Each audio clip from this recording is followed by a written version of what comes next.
Hello. How are you? Fine. Okay, I'm fine.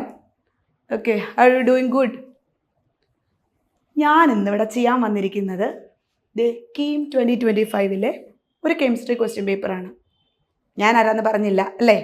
എൻ്റെ പേര് തുഷാര. അപ്പോൾ ഒരു 30 ക്വസ്റ്റ്യൻ ഉണ്ട് കീമിൽ. ഇതൊന്ന് ചെയ്താലോ? നമുക്കൊന്ന് ക്വിക്കായിട്ട് ചെയ്യാം.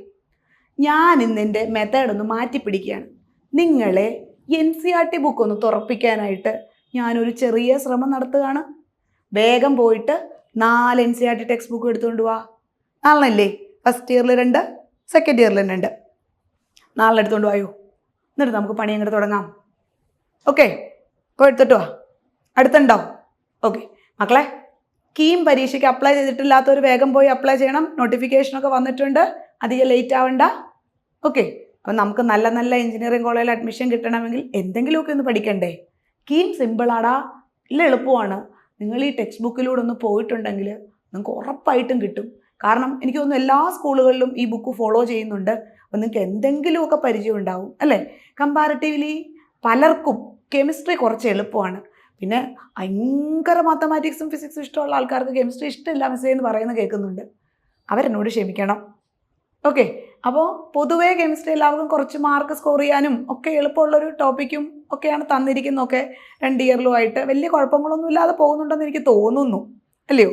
അപ്പം നമുക്ക് ഒന്നിച്ച് നിന്നാൽ നമുക്ക് ഉറപ്പായിട്ടും കീം ക്രാക്ക് ചെയ്യാം. കീം വളരെ കുഞ്ഞു കാര്യമല്ലേ ഉള്ളൂ. നിങ്ങളോട് ഞാൻ IIT ചെല്ലാനായിട്ടുള്ള JEE അഡ്വാൻസിൻ്റെ കാര്യമൊന്നും അല്ലല്ലോ പറഞ്ഞത്. വായോ എല്ലാവരും, നമുക്ക് ഒന്നിച്ച് പഠിക്കാം. ഓക്കെ, അപ്പം ഞാൻ നിങ്ങളെ ബോറടിപ്പിച്ച് തുടങ്ങുന്നില്ല. നിങ്ങൾ തുടങ്ങിയിട്ടുണ്ട്, അവർ തുടങ്ങിയിട്ടുണ്ടെന്ന് തോന്നിയിട്ടുണ്ടാവും അല്ലേ? ഓക്കെ, അപ്പം നമ്മുടെ ഡെസ്റ്റിനി നമ്മളാ തീരുമാനിക്കുന്നത്, അല്ലയോ? അപ്പം നിങ്ങൾ ഇന്ന് തൊട്ട് പഠിച്ചു തുടങ്ങുക. ഞങ്ങളും ഉണ്ട് നിങ്ങളുടെ ഒപ്പം. Okay, come on. അപ്പോൾ ഇന്നത്തെ എൻ്റെ ഫസ്റ്റ് ക്വസ്റ്റ്യൻ ഇതാണ്. ഞാൻ ഈ സീരീസിൽ വന്നിരിക്കുന്ന ക്വസ്റ്റ്യൻസ് ആണ് എടുത്തിരിക്കുന്നത്. ഞാൻ ഇവിടെ നോക്കിയേ, ചാപ്റ്റർ 1 സൊല്യൂഷൻസ് എന്നാണ് വെച്ചിരിക്കുന്നത്. മക്കളെ, ഈ ക്വസ്റ്റ്യൻ ആക്ച്വലി സൊല്യൂഷൻ ചാപ്റ്ററിനകത്തൊന്നും എടുക്കാം, സം ബേസിക് കോൺസെപ്റ്റിൻ്റെ ആയിട്ട് എടുക്കാം. ഞാനേ സം ബേസിക് കോൺസെപ്റ്റ് ചിലപ്പം പലർക്കും ഇഷ്ടമില്ലാത്തൊരു ചാപ്റ്റർ ആയിരിക്കും, പക്ഷെ സിമ്പിളാണ്. അത് നിങ്ങളെ വിഷമിപ്പിക്കേണ്ടെന്ന് വിചാരിച്ചിട്ടാണ് ഞാൻ നിങ്ങൾ സെക്കൻഡ് ഇയറിൽ പഠിച്ച ഏറ്റവും നന്നായി പഠിച്ചിട്ടുള്ള ഒരു ചാപ്റ്റർ ആയിരിക്കുമല്ലോ സൊല്യൂഷൻസ്, അതിൻ്റെ ബേസിൽ പറയാമെന്ന് വിചാരിച്ചത്. കാരണം ഈ ക്വസ്റ്റ്യൻ കണ്ടപ്പോഴും നിങ്ങൾക്ക് മനസ്സിലായിട്ടുണ്ടാവും ഇതിൻ്റെ ടോപ്പിക്കുകൾ എടുത്തിരിക്കുന്നത് ഈ 2 ചാപ്റ്ററിലും കിടക്കുന്ന ഭാഗത്തു നിന്നാണ്. കാരണം ക്വസ്റ്റ്യൻ നോക്കിക്കേ, the density of 3 molar aqueous solution of a solute X is 1.86 gram per milliliter. The molality of the solution is. സൊല്യൂഷനകത്ത് ഉപയോഗിച്ച സൊല്യൂട്ടിൻ്റെ മോളാർ മാസം തന്നിട്ടുണ്ട് ഇല്ലേ? അപ്പോൾ നമുക്കൊന്ന് ചെയ്തു നോക്കിയാലോ? ഞാനേ ഒരു കുഞ്ഞി ഇക്വേഷൻ പറഞ്ഞു തരട്ടെ, എന്നിട്ട് നമുക്ക് ചെയ്യാം. ഓക്കെ, അപ്പോൾ അതിനു മുമ്പേ ഞാൻ ഈ ചാപ്റ്ററിനകത്ത് തന്നെ ഒരു ടോപ്പിക്ക് കട്ട് ചെയ്ത് വെച്ചിട്ടുണ്ട്. NCERT ആണ്. അപ്പം നിങ്ങൾ ഒന്നുകൂടെ ടെക്സ്റ്റ് ഒന്ന് ഫെമിലിയറൈസ് ചെയ്യട്ടെ എന്ന് വിചാരിച്ചിട്ടാണ് ഞാൻ ഈ ടോപ്പിക്കുകൾ ഇങ്ങനെ വെച്ചിരിക്കുന്നത്. എടാ, സൊല്യൂഷൻ ചാപ്റ്റർ തന്നെ എടുത്തോടാ, അപ്പം നിങ്ങൾക്ക് എളുപ്പം ഉണ്ടാവില്ലേ? മൊളാരിറ്റിയും മൊളാലിറ്റിയും അല്ലേ? As per the definition, molarity is number of moles of solute per the mass of the volume of the solution in 1 liter അല്ലേ? Volume of the solution 1 liter അവിടെ തന്നിട്ടുണ്ട്.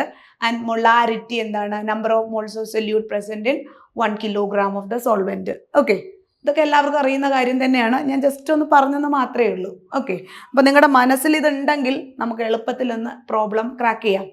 ഞാനൊരു കുഞ്ഞ് ഇക്വേഷൻ പറഞ്ഞു തരട്ടെ. പലർക്കും ഫെമിലിയർ ആയിരിക്കും ആ ഇക്വേഷൻ, എന്നാലും ഞാൻ എഴുതുകയാണ്. So molality is equal to 1000 into molarity divided by 1000 into density minus molarity into molar mass of the solute. Okay, so capital M small m ഒക്കെ നിങ്ങൾക്ക് അറിയുന്നത് തന്നെയാണ്. ക്യാപിറ്റൽ M എന്ന് പറയുന്നത് മൊളാരിറ്റി. Okay, molarity. ഇനി സ്മോൾ m എന്താണ്?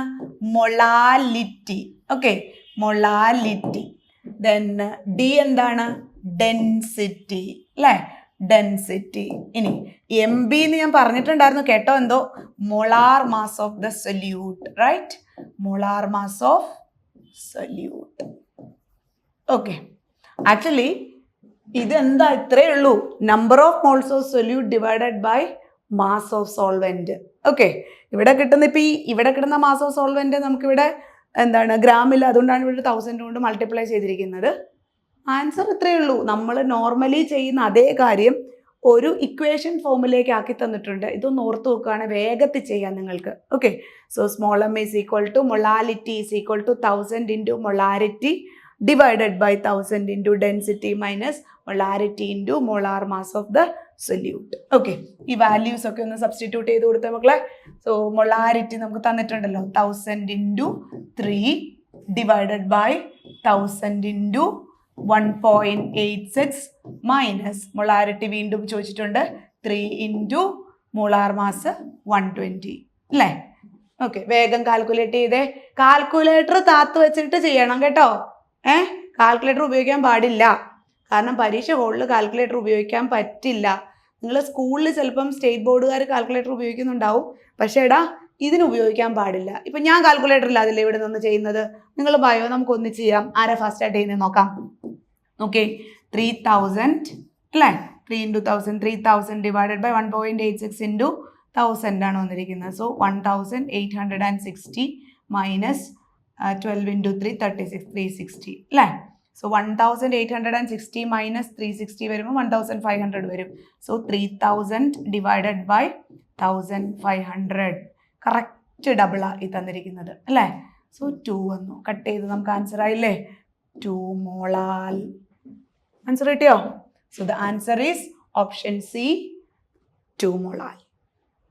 Clear അല്ലേ? Okay, set അല്ലേ? ഇപ്പം നമുക്ക് അടുത്തതിലേക്ക് പോയാലോ. Moving to the second question. Unit 2 structure of atom chapter എടുക്കാം. നമ്മുടെ ഡെസ്റ്റിനി നമ്മളാണ് തീരുമാനിക്കുന്നത്, വേറൊരാളല്ല. അതുകൊണ്ട് നിങ്ങൾ ഇന്നു മുതൽ പഠിച്ചു തുടങ്ങണം കേട്ടോ. നന്നായി പഠിച്ചാൽ നിങ്ങൾക്ക് നല്ല റിസൾട്ട് ഉണ്ടാവും, നല്ല കോളേജിൽ അഡ്മിഷൻ കിട്ടും. ഓക്കെ, അപ്പം നമ്മുടെ ഫ്യൂച്ചർ നമ്മളല്ലേ തീരുമാനിക്കുന്നത്, വേറൊരാളല്ല കേട്ടോ.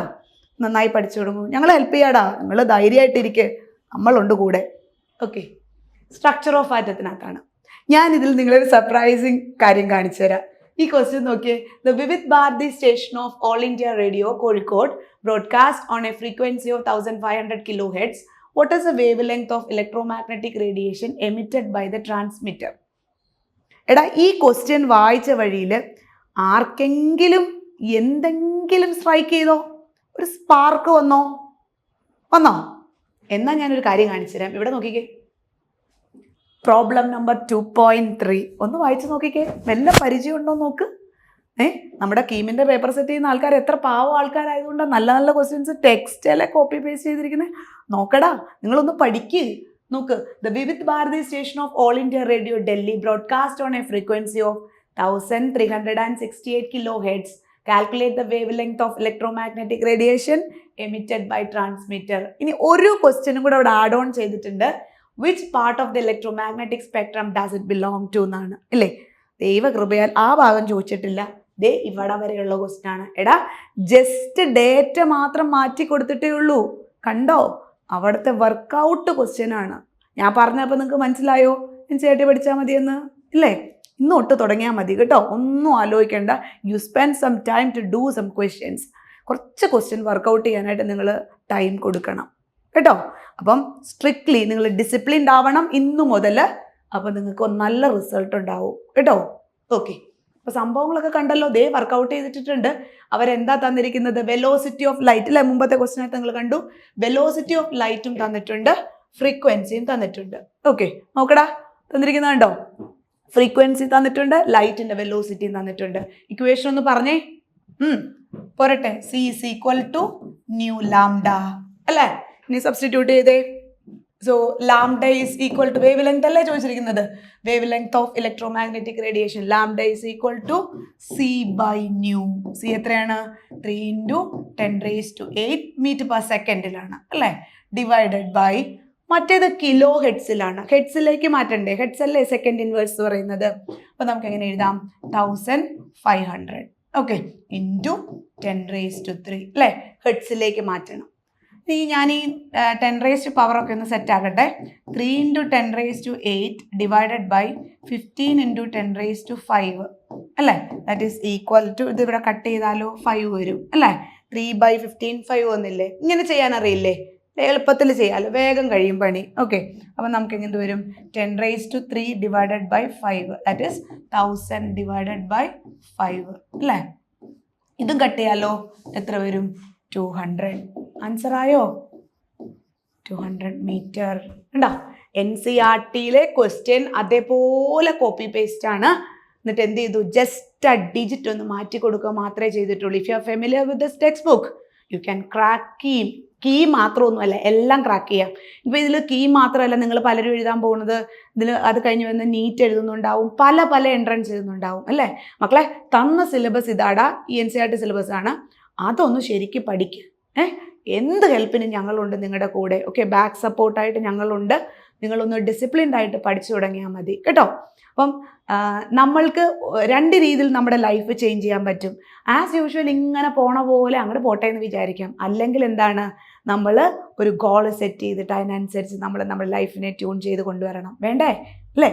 അത് നിങ്ങളാണ് തീരുമാനിക്കുന്നത്. ഓക്കെ, എന്താവണം, ആരാവണം എന്നൊക്കെ നമ്മളാണ് തീരുമാനിക്കുന്നത്. അല്ലാതെ അടുത്ത വീട്ടിലെ പയ്യൻ അയ്യോ അവിടെ ഇതിന് പോയിട്ടുണ്ട്, ആ കോഴ്സിന് പോയിട്ടുണ്ട്, എന്നാൽ ഞാനിവിടെ ആ കോഴ്സിന് പോയേക്കാം, അങ്ങനല്ലടാ. ഓരോ കുട്ടിക്കും ഓരോ ഇൻട്രസ്റ്റ് ഉണ്ട്, ഓരോ പാഷൻ ഉണ്ട് അല്ലേ?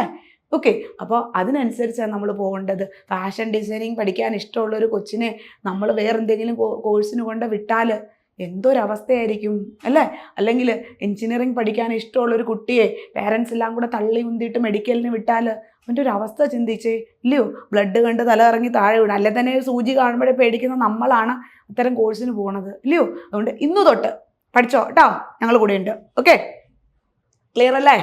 So the answer is 200. Clear? മൂന്നാമത്തേലോട്ട് പോയാലോ? ദ ക്വസ്റ്റ്യൻ വീണ്ടും structure of atom.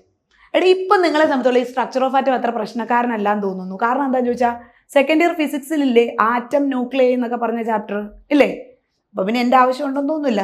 Read the question carefully and find out the answer. So what about the answer? ഞാൻ വായിക്കണോ? വായിച്ച് ബോറടിപ്പിക്കണോ? എന്നാൽ വായിച്ചേക്കാം അല്ലേ? Okay, which of the following experimental phenomenon is explained by the wave nature of electromagnetic radiation? Okay, എല്ലാവരും പഠിച്ചിട്ടുണ്ടാവണം. Answer എല്ലാം ഇവിടെ 4-5 options തന്നിട്ടുണ്ട്. കീമിൻ്റെ പ്രത്യേകതയാണ് 5 ഓപ്ഷനാണ്. Okay, black body radiation, photo electric effect, diffraction, variation of heat capacity of solids as a function of temperature, line spectrum of atoms with reference to hydrogen. Okay, 5 option ഉണ്ട്. ഏകദേശം ഒരു ധാരണ എത്തിയിട്ടില്ലേ? എന്നാൽ ഞെട്ടിപ്പിക്കാം. ടെക്സ്റ്റ് ബുക്ക് എടുക്കുക. 2.32 text ബുക്കിലെ sentence ആണ് ഞാൻ കാണിച്ചിരിക്കുന്നത്. Particle nature of electromagnetic radiation, planks quantum theory എന്നാണ് ഹെഡിങ്. അതിൻ്റെ താഴത്തെ 1-2 സ്റ്റേറ്റ്മെൻറ്റ് നോക്കിയിട്ട് ഫസ്റ്റ് ലൈൻ വായിച്ചു കഴിയുമ്പോൾ കാര്യം ഓക്കെ ആയി, പിന്നെ ഇപ്പം മുന്നോട്ട് പോകേണ്ട ഒന്നുമില്ല. Some of the experimental phenomenon such as diffraction and interference can be explained by the wave nature of electromagnetic radiation. കഴിഞ്ഞു അല്ലേ? ഇനി വേണമെങ്കിൽ നിങ്ങൾ താഴോട്ട് വായിച്ചു. ഞാൻ അതിൻ്റെ ഓപ്ഷൻസ് കണ്ടുകൊണ്ട് ഇവിടെ വെച്ചെന്ന് മാത്രമേ ഉള്ളൂ. കണ്ടോ? The following are some of the observation which could not be explained with the help of എന്താണ് even with electromagnetic theory in the 19th century അല്ലേ? നമ്മുടെ ക്ലാസിക്കൽ ഫിസിക്സിൽ അവരെത്ര കഷ്ടപ്പെട്ടുണ്ടാക്കിയതാണ് ഇതൊക്കെ, ഇല്ലയോ? അപ്പം നിങ്ങൾ ഓരോ സയൻറ്റിസ്റ്റുകളെ ഒന്ന് ആലോചിച്ച് നോക്കടാ. 1000 പ്രാവശ്യമൊക്കെ ചെയ്ത് ഫെയിലായിട്ടുണ്ടാവും എക്സ്പെരിമെൻറ്റ്, എന്നിട്ടും അവരത് വീണ്ടും വീണ്ടും കണ്ടക്ട് ചെയ്ത് സക്സസ്ഫുൾ ആവുക ചെയ്യുന്നത് അല്ലേ? അപ്പോൾ ഇന്ന് നമ്മുടെ ലൈഫ് ബിറ്റർ ആയിരിക്കും, നാളെ നമ്മുടെ ലൈഫ് എന്തായിരിക്കും? കുറച്ചും കൂടെ മച്ച് മോർ ബിറ്റർ ആയിരിക്കും. പക്ഷേ മറ്റന്നാളാവുമ്പോഴത്തേക്ക് എന്തായിരിക്കും? അത് ബ്യൂട്ടിഫുൾ ആവും. അതെങ്ങനെ ഇന്നും കഴിഞ്ഞ് നാളെ കഴിഞ്ഞ് അയ്യോ പോയേ എന്ന് പറഞ്ഞിട്ടാണ് നിങ്ങൾ ഇരിക്കുന്നത് അല്ലേ? അല്ല, ഒരു ബ്യൂട്ടിഫുൾ ലൈഫ് നിങ്ങളുടെ ഫ്രണ്ടിലുണ്ട്. ഓക്കെ, നല്ല വിങ്സ് ഉള്ള കളർഫുൾ ബട്ടർഫ്ലൈ ആയിട്ട് പറക്കണ്ടേ? ഓക്കെ, അപ്പോൾ ആൻസറിലേക്ക് എത്തിക്കോ വേഗം. സംഭവം കണ്ടില്ലേ? എന്താ ആൻസർ വരിക? Experimental phenomenon which explain by the wave nature of electromagnetic radiation by diffraction and interference. Diffraction interference അറിയാമല്ലോ, ഈ ഇരിക്കുന്ന എല്ലാവർക്കും ഫിസിക്സ് ഒക്കെ അറിയാവുന്നവരാണ്. ഓക്കെ, എന്നെക്കായി നന്നായിട്ട് അറിയാമല്ലോ. അപ്പോൾ നിങ്ങൾക്ക് എന്താണെങ്കിലും ഞാനിതൊന്നും എക്സ്പ്ലെയിൻ ചെയ്ത് ബോറടിപ്പിക്കുന്നില്ല കേട്ടോ, പേടിക്കണ്ട, പറയുന്നില്ല. ഡിഫ്രാക്ഷൻ. ഓക്കെ, ഇനി ഇൻ്റർഫറൻസ് ആണ്, അത് കൊടുക്കാം. കണ്ടോ? മുമ്പ് നമ്മൾ കണ്ട ഓരോ കാര്യങ്ങളും പോയിന്റ് ഔട്ടാക്കി വെച്ചിരിക്കുന്നുണ്ടോ? Black body radiation, photo electric effect, variation of heat capacity of solids, then line spectrum of hydrogen atom. കണ്ടില്ലേ? ക്ലിയർ? ഓക്കെ, അപ്പം നമുക്ക് അടുത്തതിലേക്ക് പോയാലോ? Question number 4. Which of the following pair of oxides is neutral? എടാ നിങ്ങളെ പലതരം ഓക്സൈഡുകൾ പഠിച്ചിട്ടില്ലേ? Element can combine with oxygen to form corresponding oxides. ഓടിച്ചാടി റിയാക്ട് ചെയ്യുമെന്ന് ചോദിച്ചാൽ ഇല്ല. ഇപ്പൊ സോഡിയം പോലെയുള്ള ആൽക്കലി മെറ്റൽ നമ്മൾ പുറത്ത് വെച്ച് കഴിഞ്ഞാൽ അപ്പം തന്നെ അവൻ എന്ത് ചെയ്യുന്നുണ്ട്? ഹൈ റിയാക്ടിവിറ്റി ആയതുകൊണ്ട് വേഗത്തിൽ റിയാക്ട് ചെയ്യും. വേറെ ആൾക്കാരെ പുറത്ത് വെച്ച് കഴിഞ്ഞാൽ അങ്ങനൊന്നും റിയാക്ട് ചെയ്യും. ഇപ്പൊ കാർബൺ, ഞാനിവിടെ കുറച്ച് കരി കൊണ്ടുവന്ന് ഇവിടെ വെച്ചു. അവിടെ കാർബൺ ഡൈ ഓക്സൈഡും മോണോക്സൈഡും ഒക്കെ ഉണ്ടാവണമെന്ന് പറഞ്ഞാൽ നടക്കുന്ന കാര്യമില്ല. ഇത്തിരി പണിയെടുത്താലേ അവൻ റിയാക്ട് ചെയ്യുള്ളൂ, അല്ലേ? എല്ലാവരും ഒരുപോലല്ല, എന്നാലും നമുക്ക് പല രീതിയിൽ അവരെ റിയാക്ട് ചെയ്യിപ്പിക്കാമല്ലോ, അല്ലേ? സോ എനിവേ, ഓക്സിജനുമായിട്ട് പല എലമെന്റ് കമ്പൈൻ ചെയ്യുമ്പോൾ പലതരം ഓക്സൈഡുകളാണ് ഉണ്ടാവുന്നത്. ഓക്കെ, ഞാൻ പറഞ്ഞില്ലേ ഞാൻ ടെക്സ്റ്റ് വെച്ച് കാണിച്ചു തരാമെന്ന് പറഞ്ഞിട്ടാണ് ഞാൻ തുടങ്ങിയത്. ഞാൻ എൻ്റെ വാക്ക് പാലിക്കും. ഇത് എവിടുത്തെ ഏത് ചാപ്റ്റർ ആണ്? ചാപ്റ്റർ 3, നമ്മുടെ classification of elements and periodic properties ആണ്. ചാപ്റ്ററിന്റെ എൻഡ് ഭാഗത്തിലോട്ട് വായോ, ഞാൻ കാണിച്ചു തരാം. ബുക്ക് എടുത്തോ? ടെക്സ്റ്റ് എടുത്തേ. ടെക്സ്റ്റ് വെച്ച് ഞാൻ കാണിച്ചു തരാം. നോക്കിയേ, 3.73 periodic trends and chemical reactivity. Okay, എനിക്ക് ടെക്സ്റ്റ് നന്നായിട്ട് അറിയാം, അതുകൊണ്ടാണ് ഞാൻ ഇത്ര കോൺഫിഡൻസോട് കൂടി നിങ്ങളോട് സംസാരിക്കുന്നത്. അപ്പം നിങ്ങൾക്കും ഇതുപോലെ അറിയണം. നമ്മളിപ്പോൾ അടുത്തടുത്ത് നിന്ന് ഇൻട്രാക്ട് ചെയ്യുമ്പോഴേ നമുക്ക് ഒന്നിച്ച് പറയാൻ പറ്റണം, അതാണ് ഒരു സുഖം. ഓ, അപ്പോൾ എന്താ രസം, ഒന്നിച്ച് തിങ്ക് ചെയ്യുന്നു, ഒന്നിച്ച് പറയാൻ പറ്റുന്നു, അടിപൊളി, സൂപ്പർ. ദേ ഇവിടെ എടുത്തേ, 3.73 periodic trends and chemical reactivity. മക്കളെ ഇങ്ങോട്ട് വായിച്ചു പാടോ. The chemical reactivity of an element can be best shown by its reaction with oxygen and halogen. Oxygen ആയിട്ട് റിയാക്ട് ചെയ്താൽ ഓക്സൈഡ്, ഹാലജനുമായിട്ട് റിയാക്ട് ചെയ്താൽ ഹാലൈഡ്. അങ്ങനെ അങ്ങനെ അങ്ങനെ വായോ. ദേ ഇവിടെ ഇങ്ങനെ ഇതുണ്ടോ? The normal oxide formed by the element on extreme left is most basic. ഇവിടെ പലതരം ഓക്സൈഡുകളുണ്ട്. അതായത് നോർമൽ ഓക്സൈഡുകളുണ്ട്, പെറോക്സൈഡുകളുണ്ട്, സൂപ്പർ ഓക്സൈഡുകളുണ്ട്, അങ്ങനത്തെ പലതരം ഓക്സൈഡ് ഉണ്ട്. അതാണ് അവൻ ഈ ഒരു വാക്ക് ഉപയോഗിച്ചിരിക്കുന്നത്, നോർമൽ ഓക്സൈഡ് എന്ന്. അപ്പം നിങ്ങളൊരു ചോദ്യം വരും. ഇപ്പം ഞാനൊരു സ്റ്റുഡൻ്റ് ആയിരുന്നു, അവിടെ നിന്ന് ഞാൻ എന്താ ചോദിക്കുന്നത്? അപ്പോൾ ടീച്ചറെ അബ്നോർമൽ ഓക്സൈഡ് ഉണ്ടോ എന്ന്, അല്ലേ? ഒരു ചോദ്യം വരില്ലേ? ഉണ്ടടായി. അങ്ങനത്തെ സെറ്റ് ഓഫ് ആളുകളാണ് ഞാനിപ്പോൾ പറഞ്ഞത്, പെറോക്സൈഡുകളും സൂപ്പർ ഓക്സൈഡുകളും. അവനെയൊക്കെ വിട്ടേക്ക്, പോട്ടെ, അവരവർ വഴിക്ക് പോട്ടെ, നമുക്കിതൊക്കെ മതി, അല്ലേ? എക്സ്ട്രീം ലെഫ്റ്റിൽ ആരൊക്കെ ഇരിക്കുന്നത്? ആൽക്കലി മെറ്റൽ അല്ലേ അങ്ങ് അറ്റത്തിരിക്കുന്ന ഏറ്റവും ലെഫ്റ്റ് സൈഡിൽ ഗ്രൂപ്പ് 1 എലമെന്റ്സ്, അല്ലേ? പ്രശ്നക്കാരാ കേട്ടോ, കൈകൊണ്ടൊന്നും തൊടാൻ പറ്റില്ല, പൊള്ളലുണ്ടാവും. ഓക്കെ, ദെൻ അവരാരാണ്? അവർ ഓക്സൈഡ് എന്തിരിക്കുന്നത്? സോഡിയത്തിൻ്റെ ഓക്സൈഡ് Na2 ബേസിക്ക. പിന്നെ എക്സ്ട്രീം റൈറ്റിൽ നോബൽ ഗ്യാസിനെ വിട്ടുപിടിക്കുക കേട്ടോ. ഈ എഴുതിയിരിക്കുന്ന കണ്ടിട്ട് കുട്ടി എന്നോടൊക്കെ ചോദിച്ചിട്ടുള്ളതാണ്, അപ്പോൾ ഇത് ഉദ്ദേശിച്ചിരിക്കുന്ന നോബൽ ഗ്യാസ് അല്ലേ ടീച്ചറെ, പിന്നെന്താ ഇവർ ഇങ്ങനെ എഴുതിയിരിക്കുന്നതെന്ന്? വിട്ടേക്കട മക്കളെ, ലേസി ഗ്യാസ് അല്ലേ, റിയാക്ഷൻ ഉണ്ട്, അത് വിട്ടുപിടിക്കും, നമ്മുടെ ലെവലിലേക്ക് വരുന്നില്ല ഇപ്പം അത്. നോക്കൂ, extreme right is a most acidic. ക്ലോറിൻ്റെ ഒരു ഓക്സൈഡ് തന്നിട്ടുണ്ട്, അപ്പോൾ അവന് ഉദ്ദേശിച്ച ഹാലജനാണ്. So Cl2O7 most അസിഡിക്ക. ഇനി ഇടയിൽ നിൽക്കുന്ന ആൾക്കാർ, അതാണ് നമ്മൾ എന്ന് വെച്ചാൽ ഏറ്റവും പഠിക്കുന്നവരും ഏറ്റവും പഠിക്കാത്തവരും ഉണ്ടാകും ക്ലാസ്സിൽ. അവർക്ക് ആർക്കും ഒരു ടെൻഷനും ഇല്ല. ഇൻ ബിറ്റ്വീൻ നിൽക്കുന്ന എന്നെ നിങ്ങളെ പോലുള്ള ആൾക്കാർക്കാണ് ടെൻഷൻ മൊത്തം. പാസ്സാവോ ദൈവമേ, ഇല്ലേ? ഇങ്ങനെ കൈവച്ചിട്ട് പണ്ടൊക്കെ ഇങ്ങനെയായിരുന്നു. ഇങ്ങനെ ആയിരിക്കും പേപ്പർ, എന്തോ ഒരു ടെൻഷനാ. ഒന്ന് നമ്മളിത് അവർ ഫുള്ള് പ്രിപ്പയർ ചെയ്തവർ അവിടെ കൂളായിട്ടിരിക്കുന്നു, ഒന്നും പഠിക്കാത്തവർ ഇപ്പുറത്തെ സൈഡിൽ അതിലും കൂളായിട്ടിരിക്കുന്നു. ദൈവമേ, നമ്മൾ ഹോട്ടാണോ കൂളാണോ എന്തൊരവസ്ഥയാണ്, അല്ലേ? എന്ന് പറഞ്ഞ പോലെ ഇരിക്കും നിങ്ങളും ഞാനും ഒക്കെ, അല്ലേ? നമ്മുടെ ഇപ്പോൾ ഒരു ഇപ്പോഴത്തെ ഒരു അവസ്ഥ വെച്ച് നോക്കിക്കഴിഞ്ഞാൽ ആ ഒരു ഇതിലാണ് നമ്മൾ നിൽക്കുന്നത്, between the lip and cup, അല്ലേ? ഇത് തെന്നിപ്പോകാൻ, അതായത് ഇത്ര ഇടയിൽ നിന്നാണ് നിങ്ങളുടെ ഈ നമ്മുടെ കീമിൻ്റെ റിസൾട്ടും ഒക്കെ തെന്നിപ്പോകുന്നത്, നല്ല കോളേജ് കിട്ടാതെ വരുന്നത്. അപ്പോൾ അതിൻ്റെ ഇടയിൽ നിന്ന് പോകുന്ന ആ വിഷമം വേണ്ട, അല്ലേ? നമുക്ക് കിട്ടട്ടെ, നല്ല കോളേജിൽ കിട്ടണം. ഓക്കെ, അപ്പോൾ നോക്കിയടാ, ഈ ഇടയിൽ നിൽക്കുന്ന ആൾക്കാരാണ് പ്രശ്നക്കാരന്മാർ. അപ്പോൾ ഈ ഇടയിൽ നിൽക്കുന്ന ഓക്സൈഡുകൾ 2 തരമുണ്ട്. They are amphoteric and neutral oxide. അപ്പോൾ ഈ താഴേക്കുള്ള സംഭവങ്ങളൊന്ന് വായിച്ചു നോക്കിക്കേ. Oxides of the element in the centre are amphoteric, that is aluminium ഓക്സൈഡും ആഴ്സനിക്കാണ്. AS എന്ന് പറഞ്ഞ സിമ്പിൾ ആഴ്സനിക്കാണ്. AS2O3 എന്താണ് ഈ പറഞ്ഞ ആംഫോട്ടറിക് ആണ്. It can react with both acid and base ആണ് കേട്ടോ, അതാണ് ആംഫോട്ടറിക് ഓക്സൈഡ്. പിന്നെ ഇവർ അടുത്ത സെൻറ്റൻസ് തന്നിരിക്കുന്നുണ്ട്, neutral oxide, carbon monoxide, nitric ഓക്സൈഡും നൈട്രസ് ഓക്സൈഡും. ഇവനെ പരിചയമുണ്ടോ? ന്യൂട്രൽ മീൻസ് ആരോടും ഒന്നിനും പോകുന്നില്ല. ചില ആൾക്കാരുണ്ടല്ലോ ന്യൂട്രലാണ്, എന്തൊക്കെ പ്രശ്നങ്ങൾ നടന്നാലും they are very calm and quiet, അല്ലേ? ചില സ്ഥലങ്ങളിൽ നമുക്കോ തന്നെയാണ് നല്ലത്, ക്വയറ്റായിട്ടിരിക്കുന്നതാണ്. പ്രതികരിച്ചു കഴിഞ്ഞാൽ അത് പ്രശ്നം ഉണ്ടാക്കുന്നതാണ്. അതുകൊണ്ട് പ്രതികരണം അല്ലേ, ഇപ്പം നമ്മളെയൊക്കെ പോലുള്ള പല മലയാളികൾക്കും അത് തന്നെയാണ്, പ്രതികരണശേഷി വളരെ കുറവാണ്. അപ്പോൾ ഇനി എന്തെങ്കിലും ആവട്ടെ, അതൊക്കെ പോട്ടെ. നമുക്ക് നമ്മുടെ ഓക്സൈഡിനെ കുറിച്ച് നോക്കാം. എക്സ്ട്രീം ലെഫ്റ്റിലാണെങ്കിൽ എന്ത് ഓക്സൈഡ് വരും? ബേസിക് ഓക്സൈഡും, നമ്മുടെ നോബിൾ ഗ്യാസ് വിട്ടിട്ട് റൈറ്റിലുള്ളവരാണെങ്കിൽ നമുക്ക് അസിഡിക് ഓക്സൈഡും കിട്ടും. ഇൻ ബിറ്റ്വീൻ ഉള്ള ആൾക്കാർക്ക് എന്ത് വരുന്നുണ്ട്? ആംഫോട്ടറിക്കും ന്യൂട്രലും. ആംഫോട്ടറിക് മീൻസ് 2 വള്ളത്തിലും കാലയൂട്ടെന്നാണ് അവൻ. മനസ്സിലായോ? അവൻ്റെ പ്രത്യേകത എന്താണ്? It can react with both acid and base അല്ലേ. അലുമിനിയം ഓക്സൈഡ്, അവൻ മെറ്റലേ ആംഫോട്ടറിക് ആണ് അല്ലേ.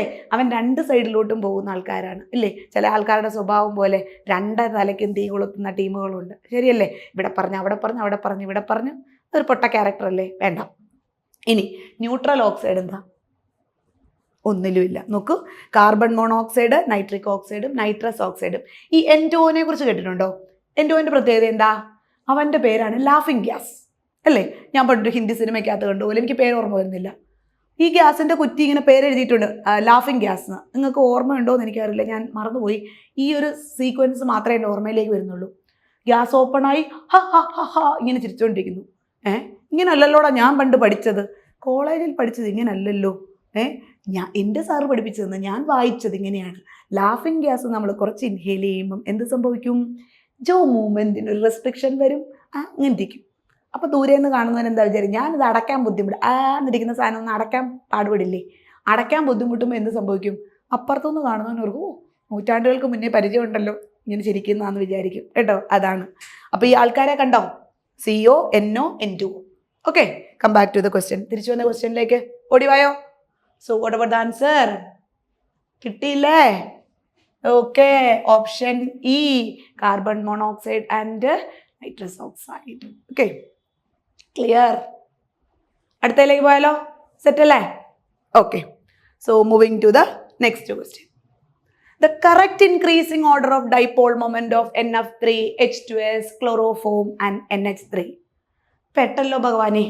ഏതാ unit? 4, chemical bonding and molecular structure അല്ലേ. എന്തുട്ടപ്പം ചെയ്യുക, വലിയ ചാപ്റ്ററും ആണല്ലോ. ആകെപ്പെട്ടു. ഡൈപോൾ മൊമെൻറ്റ് എന്താണാവോ? ഒന്ന് പറയോ, ആരാ പറയുന്ന ഡൈപോൾ മൊമെൻറ്റ്? ഞാൻ തന്നെ അവസാനം പറയേണ്ടി വരുമെന്ന് എനിക്കറിയാം, നിങ്ങൾ മിണ്ടില്ലല്ലോ. എന്താ ഡൈപോൾ മൊമെൻ്റ് എന്ന് പറഞ്ഞാൽ? Dipole moment is a vector quantity and dipole moment is represented by mu that is equal to Q into R അല്ലേ. ഇതിൽ കാണാതെ പഠിച്ചു വെച്ചിരിക്കുന്നത്. And it has both magnitude and direction. പിന്നെന്താ പഠിച്ചു വെച്ചിരിക്കുന്നത്? ഡിബേ യൂണിറ്റ് വെച്ചിട്ടാണ്. പോളാർ മോളിക്യൂൾസും ഉണ്ട്, നോൺ പോളാറും ഉണ്ട്. പോളാർ മോളിക്യൂൾസിൽ ചില ആൾക്കാർക്കൊക്കെ ഡൈപോൾ മൊമെൻ്റ് കാണിക്കും. ഇങ്ങനെയൊക്കെയല്ലേ പഠിച്ചു വെച്ചിരിക്കുന്നത്? ആണോ? ഞാൻ പണ്ട് പ്രീ ഡിഗ്രിക്ക് പഠിച്ചതും ഇങ്ങനെയൊക്കെ തന്നെയായിരുന്നു. ഓക്കെ, അപ്പം എന്താണെങ്കിലും NCERT വെച്ച് പഠിപ്പിച്ചു തരാവുന്ന ഞാൻ നിങ്ങൾക്ക് ഒരു പ്രോമിസ് തന്നത്. NCERT വെച്ച് തന്നെ ഞാനിത് പഠിപ്പിച്ച് തരും. NCERT തന്നെ ഈ സാധനങ്ങളുണ്ട്. അതിനു മുന്നേ എൻ്റെ ഒരു സെൽഫ് സാറ്റിസ്ഫാക്ഷൻ ഞാൻ ഇതിൻ്റെ പടം ഒന്ന് വരച്ചോട്ടെ. ഞാനിതിൻ്റെ സ്ട്രക്ചർ ഒന്ന് വരയ്ക്കാം. അപ്പോൾ ഇവിടെ നോക്കിയടാ, അറിയാവുന്ന ആൾക്കാരൊക്കെ ഒന്ന് പറഞ്ഞേടാ. ഞാൻ ഈ ഫസ്റ്റിൽ കിടക്കുന്ന ഓർഡറിലേ പടം അങ്ങോട്ട് വരച്ചു പോകാം. അപ്പം ആൻസർ അതാണോ എന്ന് എനിക്കറിയില്ല, നമുക്കൊന്ന് ചെക്ക് ചെയ്തിട്ട് ആൻസറിലേക്ക് പോകാം. ഓപ്ഷൻ എയിൽ കിടക്കുന്ന ആൾക്കാരുടെ ഓർഡറിൽ അങ്ങോട്ട് പടം വരയ്ക്കാം. NF3, അയ്യോ ഇതുണ്ടല്ലോ, പല വർഷങ്ങളിലായിട്ട് ഫസ്റ്റ് ഇയറിൽ ക്വസ്റ്റ്യൻ വന്നിട്ടുള്ളതാണ്. ഈ ലെഫ്റ്റിലിരിക്കുന്ന NF3, റൈറ്റിലിരിക്കുന്ന NH3 എന്ത് ചെയ്യാൻ? 2 പേർക്കും ഒരു സ്ട്രക്ചറാണ് വന്നിരിക്കുന്നത്. Both of them have the same structure അല്ലേ. 2 പേർക്കും പിരമിഡൽ സ്ട്രക്ചറാണ്. ഓക്കെ, പക്ഷേ നമ്മൾ ഡൈപോൾ മൊമെന്റ് കമ്പയർ ചെയ്യുമ്പോൾ എന്താണ്? Dipole moment of NH3 is greater than dipole moment of NF3 അല്ലേ. അതെങ്ങനെയാണ് പറയുന്നത്? ഈ പറഞ്ഞ നമ്മുടെ ലോൺ പെയറിൻ്റെ ഈ ഓർബിറ്റൽ ഡൈപോൾ മുകളിലേക്ക് നിൽക്കും, ബോണ്ട് ഡൈപോൾ ഇതുണ്ടോ ഇങ്ങനെ നിൽക്കും, താഴേക്കല്ലേ വരിക. കാരണം fluorine is more electro negative than nitrogen atom. അതുകൊണ്ട് ഇലക്ട്രോൺ ഡെൻസിറ്റി താഴേക്ക് ഷിഫ്റ്റ് ചെയ്യും. അപ്പോൾ ഈ ബോണ്ടി 3 എണ്ണത്തിൻ്റെയും കൂടെ താഴേക്കും വരും, ലോൺ പെയറിൻ്റെ ഇത് മുകളിലേക്ക് നിൽക്കും. പക്ഷേ മക്കളെ ഇത് ഈക്വൽ വാല്യൂ ഇല്ലാത്തതുകൊണ്ട് നെറ്റ് ഡൈപോൾ മൊമെൻറ്റ് ഇവിടെ ഉണ്ട്. ഇനി രണ്ടാമത്തെ കേസ് H2S ആണ് അല്ലേ. H2Oയും H2Sഉം നിങ്ങൾ കമ്പയർ ചെയ്തിട്ടുണ്ടാവണം. സൾഫർ കുറച്ച് ലെസ് ഇലക്ട്രോ നെഗറ്റീവാണ്, പിന്നെ അവൻ്റെ സെൻട്രൽ ആറ്റം സൈസ് ഇച്ചിരി ഓക്സിജനേക്കായി കൂടുതലുമാണ്. അപ്പോൾ എനിവേ ഹൈഡ്രജൻ ഇലക്ട്രോൺ ഡെൻസിറ്റി ഇങ്ങോട്ട് ഷിഫ്റ്റ് ചെയ്യും, ഇതും ഇങ്ങോട്ട് ഷിഫ്റ്റ് ചെയ്യും. ഇത് രണ്ടും കൂടെ എങ്ങോട്ട് നിൽക്കും? മുകളിലേക്ക് നിൽക്കുന്നുണ്ട്. ഇവരുടെ എന്താണ് ഓർബിറ്റൽ ഡൈപോൾ മുകളിലേക്ക് നിൽക്കും. അപ്പോൾ നെറ്റ് ഡൈപോൾ മൊമെൻറ്റ് മുകളിലേക്ക് വരും. പിന്നെ ക്ലോറോഫോം അല്ലേ, ക്ലോറോഫോമിൻ്റെ സ്ട്രക്ചർ നമുക്ക് പല രീതിയിൽ വരയ്ക്കാൻ പറ്റുന്നുണ്ട്. ടെട്രാഹൈഡ്രലാണ് മോളിക്യൂൾ. അപ്പം ഞാനൊരു ക്രോസ് പോലത്തെ പടം വരച്ച് കാണിച്ചു തരാം. മേ ബി മോളിക്യൂൾ ഇങ്ങനെ നിന്നാൽ എന്ത് വരുന്നുണ്ട്, അത് ഇങ്ങനെ വെച്ചിട്ട് വരയ്ക്കാം. അപ്പം നിങ്ങൾക്ക് ആ ടെട്രാഹൈഡ്രലിൽ നിന്ന് ഞാൻ ഈ പടം വരയ്ക്കുന്നത് ക്ലിയർ ആയില്ലെങ്കിലോ എന്ന് വിചാരിച്ചിട്ടാണ് ഞാൻ ഇങ്ങനെ വരയ്ക്കുന്നത്. അപ്പോൾ അത് പല പല രീതിയിൽ നമുക്ക് മാറ്റി മാറ്റി വരയ്ക്കാം. ഇപ്പോൾ സപ്പോസ് 2 ക്ലോറിൻ ഒരു ഹൈഡ്രജൻ ഇവിടെ ഇങ്ങനെയാണിത് നിൽക്കുന്നതെങ്കിൽ, അപ്പോൾ ഈ 3 അടിയിലോട്ട് നിൽക്കും. മക്കളെ ഒരു ക്ലോറിൻ മുകളിലേക്ക് നിൽക്കുന്ന പോലെയാണ് ഞാൻ വരച്ചിരിക്കുന്നത്. അപ്പോൾ ഡൈപോൾ കാണിക്കാനുള്ള എളുപ്പത്തിനാണ്. ഇതുണ്ടോ, അപ്പോൾ ഈ ബോണ്ടുകളുടെ ഈ മോളിക്യൂളിൻ്റെ പ്രത്യേകത കൊണ്ടാണ് എന്ത് വന്നിരിക്കുന്നത്, മേ ബി ക്യാൻസൽ ആവുന്നുണ്ട് അല്ലേ. ഇതുണ്ടോ, ഇത് 2 ഓപ്പോസിറ്റാണ് വന്നിരിക്കുന്നത്. അതുകൊണ്ട് ഈ ഡൈപോള് ക്യാൻസൽ ആകും. പിന്നെ നമ്മൾ ബോണ്ട് ഒന്ന് നോക്കുമ്പം CH ബോണ്ടിലും കുറച്ചും കൂടെ മോർ പോളാർ ഏത് ബോണ്ടാണ്, NH ബോണ്ടാണ്. ഉണ്ടോ, ഈ ഒരു ബോണ്ടിലും മോർ പോളാർ ബോണ്ട് NH ബോണ്ടുകളാണ്. പിന്നെ നമ്മൾ ചോദിക്കും കാർബൺ ക്ലോർ, അപ്പോൾ ക്ലോറിൻ മോർ ഇലക്ട്രോ നെഗറ്റീവ് അല്ലേ എന്ന് അല്ലേ. അപ്പോൾ ഈ മറ്റുള്ള ലോൺ പെയർ ഉള്ള മോളിക്യൂളിൻ്റെ പ്രത്യേകത എന്താണെന്ന് ചോദിച്ചു കഴിഞ്ഞാൽ, ആ ലോൺ പെയറുകളുടെ ഡയറക്ഷനിൽ എവിടെ നിൽക്കുന്നു ആ ഡയറക്ഷനിലേക്ക് എന്ത് വരുന്നുണ്ട്, അല്ല ഈ ഒരു ഡൈപോൾ അങ്ങോട്ട് നിൽക്കും. പിന്നെ ഇലക്ട്രോൺ ഡെൻസിറ്റി ഇങ്ങോട്ട് വരിക ചെയ്യുന്നത്. പിന്നെ ഇവിടുത്തെ ഈ ക്ലോറിൻ ഉള്ളതുകൊണ്ടാണ് ഈ ഒരു മോളിക്യൂളിൽ എന്ത് വന്നിരിക്കുന്നത്, കുറച്ചെങ്കിലും ഡൈപോൾ മൊമെൻറ്റ് ഷോ ചെയ്യാൻ പറ്റുന്നത്. ഇതിങ്ങനെ ക്യാൻസൽ ആവും. ഈ ഹൈഡ്രജൻ്റെ ഈ ബോണ്ടിന് അത്ര പൊളാരിറ്റി ഇല്ല. പിന്നെ കാർബൺ ക്ലോറിൻ ബോണ്ട് എന്താണ്, ക്ലോറിൻ മോർ ഇലക്ട്രോ നെഗറ്റീവ് ആയതുകൊണ്ട് ആ ഭാഗത്തേക്ക് ഇലക്ട്രോൺ ഡെൻസിറ്റി ഇങ്ങനെ ഷിഫ്റ്റ് ചെയ്ത് പോവുക ചെയ്തിരിക്കുന്നത്. ഇനി NH3യുടെ കേസും കൂടെ ഞാൻ വരച്ചു തരാം. NH3 കണ്ടോ, NH3യുടെ കേസിൽ അത് ഇങ്ങനെ നിൽക്കും. പിരമിഡൽ സ്ട്രക്ചർ തന്നെയാണ് വന്നിരിക്കുന്നത്. So nitrogen is more electro negative than hydrogen atom. So electron density എന്ത് ചെയ്യുന്നുണ്ട്, ഈ ഡൈപോൾ ഇങ്ങനെ നിൽക്കും, ഇതിങ്ങോട്ട് നിൽക്കും. ഉണ്ടോ, അപ്പോൾ ഉള്ളതിൽ ഏറ്റവും ഡൈപോൾ മൊമെൻറ്റ് കൂടുതൽ NH3ക്കാണ്. NH bond is more polar and because of the lone pair greatest dipole moment shown. പിന്നെ ഇവിടെ വന്നിരിക്കുന്ന കാർബൺ ക്ലോറിൻ ബോണ്ടും പൊളാരിറ്റി ഉണ്ട്, CH ഇലക്ട്രോണിനെ കൊടുക്കും. ഈ ബോണ്ട് കമ്പയർ ചെയ്താൽ ഇത് ലെസ് പോളാറാണ്, ഇത് ക്യാൻസൽ ആവും. പിന്നെ നമുക്ക് എന്താ കൊടുക്കാൻ പറ്റുന്നത്, H2S കൊടുക്കാം. 2 ലോൺ പെയർ ഉണ്ടല്ലോ, ഏറ്റവും കുറവ് NF3ക്കാണ് വരിക. ആണോ അല്ലയോ നമുക്കൊന്ന് ചെക്ക് ചെയ്യാം. NCERT വെച്ച് തന്നെ ചെക്ക് ചെയ്യാം. ഞാൻ നിങ്ങൾക്ക് തന്ന പ്രോമിസ് അതാണ്. So look at this box given in NCERT text book table number 4.5 എല്ലാം തന്നിട്ടുണ്ട്. നമുക്ക് തന്ന മോളിക്യൂൾ ഒന്ന് സെലക്ട് ചെയ്താൽ മാത്രം മതി നിങ്ങൾ ഇവിടുന്ന്. സോ ഒന്ന് സെലക്ട് ചെയ്തെടുത്തേ, നമുക്ക് തന്ന മോളിക്യൂൾ ഏതൊക്കെയാണ്. So the given molecule are H2S, NH3, NF3 and CHCl3. So what about the values are given there? So the highest value shown by NH3 1.47 NH3. Then the next value shown by tetrahedral നമ്മുടെ CHCl3 1.04 അല്ലേ. So CHCl3 എന്നല്ലേ ഇവിടെ, CHCl3 എന്ന് എഴുതാം, CHCl3. Next എന്താ വന്നിരിക്കുന്നത്, chloroform അല്ലേ ഇത്. നെക്സ്റ്റ് വാല്യൂ വന്നിരിക്കുന്നത് H2S ആണ് കേട്ടോ, 0.95 and lowest value shown by NF3 വളരെ കുറവാണ്, ദാറ്റ് ഈസ് 0.23. ഇവിടെ ഈ ക്ലോറിൻ്റെ ഒരു ക്ലോറിൻ്റെ ഇഫക്റ്റാണ് ഇതിനെ ഇത്രയും കയറ്റി പിടിച്ചിരിക്കുന്നത് കേട്ടോ. ചില നമ്മളെ കുറച്ചും കൂടെ നല്ല റെഫറൻസ് ബുക്കുകളില്ലേ, ഹയർ ഓർഡറിലൊക്കെയുള്ള റെഫറൻസ് ബുക്കുകളൊക്കെ നോക്കുമ്പോൾ അവർ ചെറിയ വ്യത്യാസമുണ്ട്. വാല്യൂസ് 0.4 കഴിഞ്ഞ് ഇച്ചിരി കൂടെ ചിലത് കയറ്റി പിടിച്ചിട്ടുണ്ട്. നമുക്ക് ഇതല്ലേ നമ്മുടെ റെഫറൻസ് ബുക്ക് അല്ലേ. സംഭവം ക്ലിയർ ആയോ? അപ്പോൾ ഏറ്റവും ഹയസ്റ്റ് NH3, പിന്നെ CHCl3, പിന്നെ H2S, പിന്നെ NF3. ഓക്കെ, അപ്പോൾ ആൻസറിലേക്ക് വരായതാടാ NH3, CHCl3, H2S, NF3. So this is the answer. Is it clear? Okay okay. അടുത്ത ക്വസ്റ്റ്യൻ വീണ്ടും chemical bonding and molecular structure. വളരെ കഷ്ടപ്പെട്ട് പഠിച്ച ചാപ്റ്ററാണോ അത് ഇഷ്ടപ്പെട്ട് പഠിച്ച ചാപ്റ്ററാണോ? പഠനം പാൽപായസമാകണ്ടേ. ഇഷ്ടപ്പെട്ട് പഠിക്കണം, കഷ്ടപ്പെട്ട് പഠിക്കാതെ അല്ലേ. നമ്മുടെ ഹാർഡ് വർക്ക് ശരിയല്ലേ. നിങ്ങൾ ശ്രദ്ധിച്ചിട്ടുണ്ടോ, ഓട്ടക്കാരൊക്കെ എത്രയോ തവണ ഓടി ഓടിയാണ് ഈ ഒരു നല്ല പെർഫെക്റ്റ് ഓട്ടക്കാരനാകുന്നത് അല്ലേ. അതായത് നമ്മുടെ ഇന്ത്യയിലുണ്ട് നല്ല നല്ല എന്താ പറയുക റേസ് ചെയ്യുന്ന ആൾക്കാരുണ്ട്. പിന്നെ ശരിക്കും നമ്മൾ ഈ ഞാനൊക്കെ എപ്പോഴും എനിക്ക് ഭയങ്കര ഇഷ്ടമാണ് ഇത് കാണാനായിട്ട്. ഞാൻ TV വിയിലൊക്കെ എപ്പോഴും കാണാറുണ്ട് മക്കളെ. അവരുടെ പ്രാക്ടീസ് എന്ന് പറയുന്നത് വർഷങ്ങളുടെ പ്രാക്ടീസ് അല്ലേ, ഡെഡിക്കേറ്റഡാണ്. നമുക്കില്ലാത്തത് തന്നെയാണ്. Okay bye. Chemical bonding and molecular structure page അടയ്ക്കണ്ട. Choose the incorrect pair of molecule and its shape among the following. എവിടെങ്കിലും എന്തെങ്കിലും സ്പാർക്ക് വന്നോ? വന്നോ? കാണിക്കട്ടെ NCERT. ദാ ടേബിൾ നമ്പർ 4.7. എനിക്ക് ഇൻസ്റ്റന്റ് ആൻസർ ഉണ്ട്. എന്തൊക്കെ അവിടെ തന്നേന്ന് ആദ്യം നോക്ക്. സംഭവം ഇതെടുത്തോ, ടേബിൾ നമ്പർ 4.7 വേഗം എടുക്ക്. VSEPR തിയറിയുടെ ആ ഭാഗത്തുള്ളതാണ് ഇത്. എടുത്തോ. ഇനി ഇപ്പുറത്ത് തന്ന ആരൊക്കെയാടാ? SF4, BRF5, NH3, XCF4, CLF3. എന്താ തന്നിരിക്കുന്നത്? SF4 സീസോ, നല്ല രസമുള്ള സ്ട്രക്ചർ അല്ലേ. BRF5 ട്രിഗോണൽ ബൈ പിരമിഡ് എന്നൊക്കെയാണ് തന്നിരിക്കുന്നത്. NH3 ട്രിഗോണൽ പിരമിഡൽ എന്നാണ് തന്നിരിക്കുന്നത്. XCF4 സ്ക്വയർ പ്ലെയിനാർ എന്ന് തന്നിട്ടുണ്ട്. CLF3 T shape. ഓക്കെ, ഇങ്ങനെ പെർഫെക്റ്റ് ടീ അല്ല വരിക കേട്ടോ. ഇങ്ങനത്തെ വളഞ്ഞിരിക്കുന്ന ചെറിയ വളവുള്ള ടീ ആണ് വരിക, പെർഫെക്റ്റ് ടീ അല്ല. പോയാലോ? SF4, BRF5, NH3, XCF4, CLF3. പോട്ടെ, ഓർമ്മ നോക്കണേ, ഞാൻ ചിലപ്പോൾ മറന്നുപോകും. നിങ്ങൾ കുഞ്ഞു പിള്ളേരല്ലേ, നോക്കടാ. ഇവിടെ വല്ലതും കണ്ടതായിട്ട് ഓർമ്മയുണ്ട്. NH3 ഇതേണ്ടേ, പിന്നെ ഏതാടാ? SF4 ഇതേണ്ടേ, CLF3 ഇതേണ്ടേ, BRF ഇതേണ്ടേ, XCF4 ഇതേണ്ടേ, എല്ലാം ഉണ്ട്. ഇനിയിപ്പോൾ എൻ്റെ ഹെൽപ്പ് ഇല്ലെങ്കിൽ നിങ്ങൾക്ക് ചെയ്യാമല്ലോ. അവൻ എന്തൊക്കെയാണ് തന്നിരിക്കുന്നത്?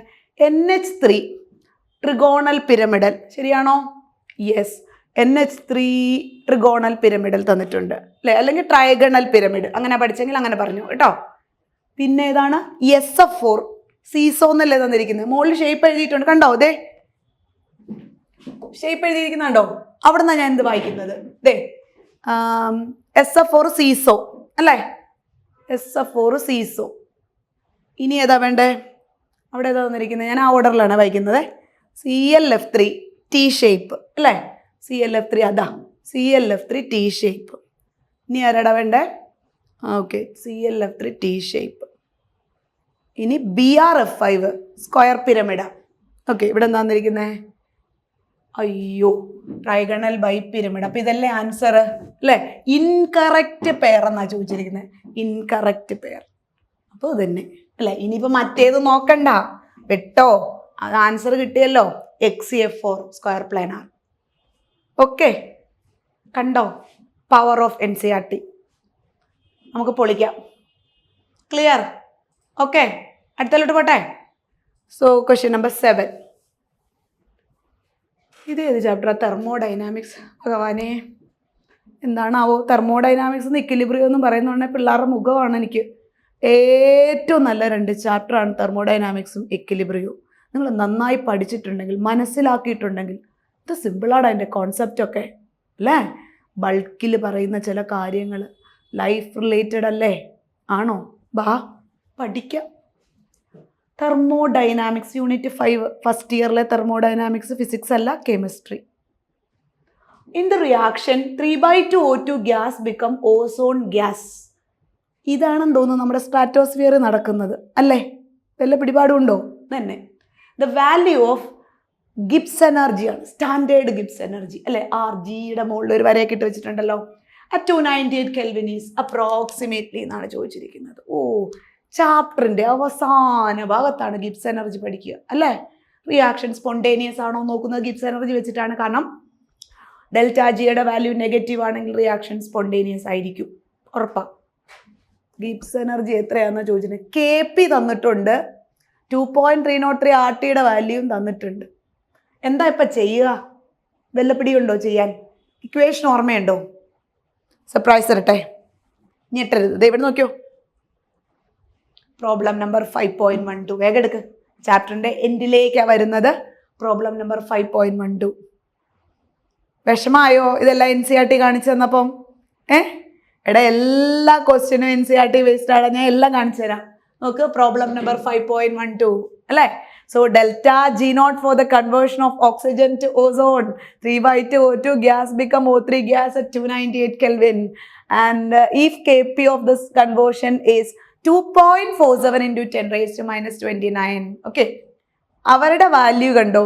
2.47 into 10⁻⁻29 ആണ് നമ്മുടെ ബുക്കിൽ ഏറ്റവും കൺവീനിയൻറ്റ്, ഏറ്റവും ഈസി ആയിട്ടൊരു കുട്ടിക്ക് ചെയ്യാവുന്ന പോലാണ് തന്നിരിക്കുന്നത്. 10⁻30. എന്ത് വേണം ഇനി നിങ്ങൾക്ക്?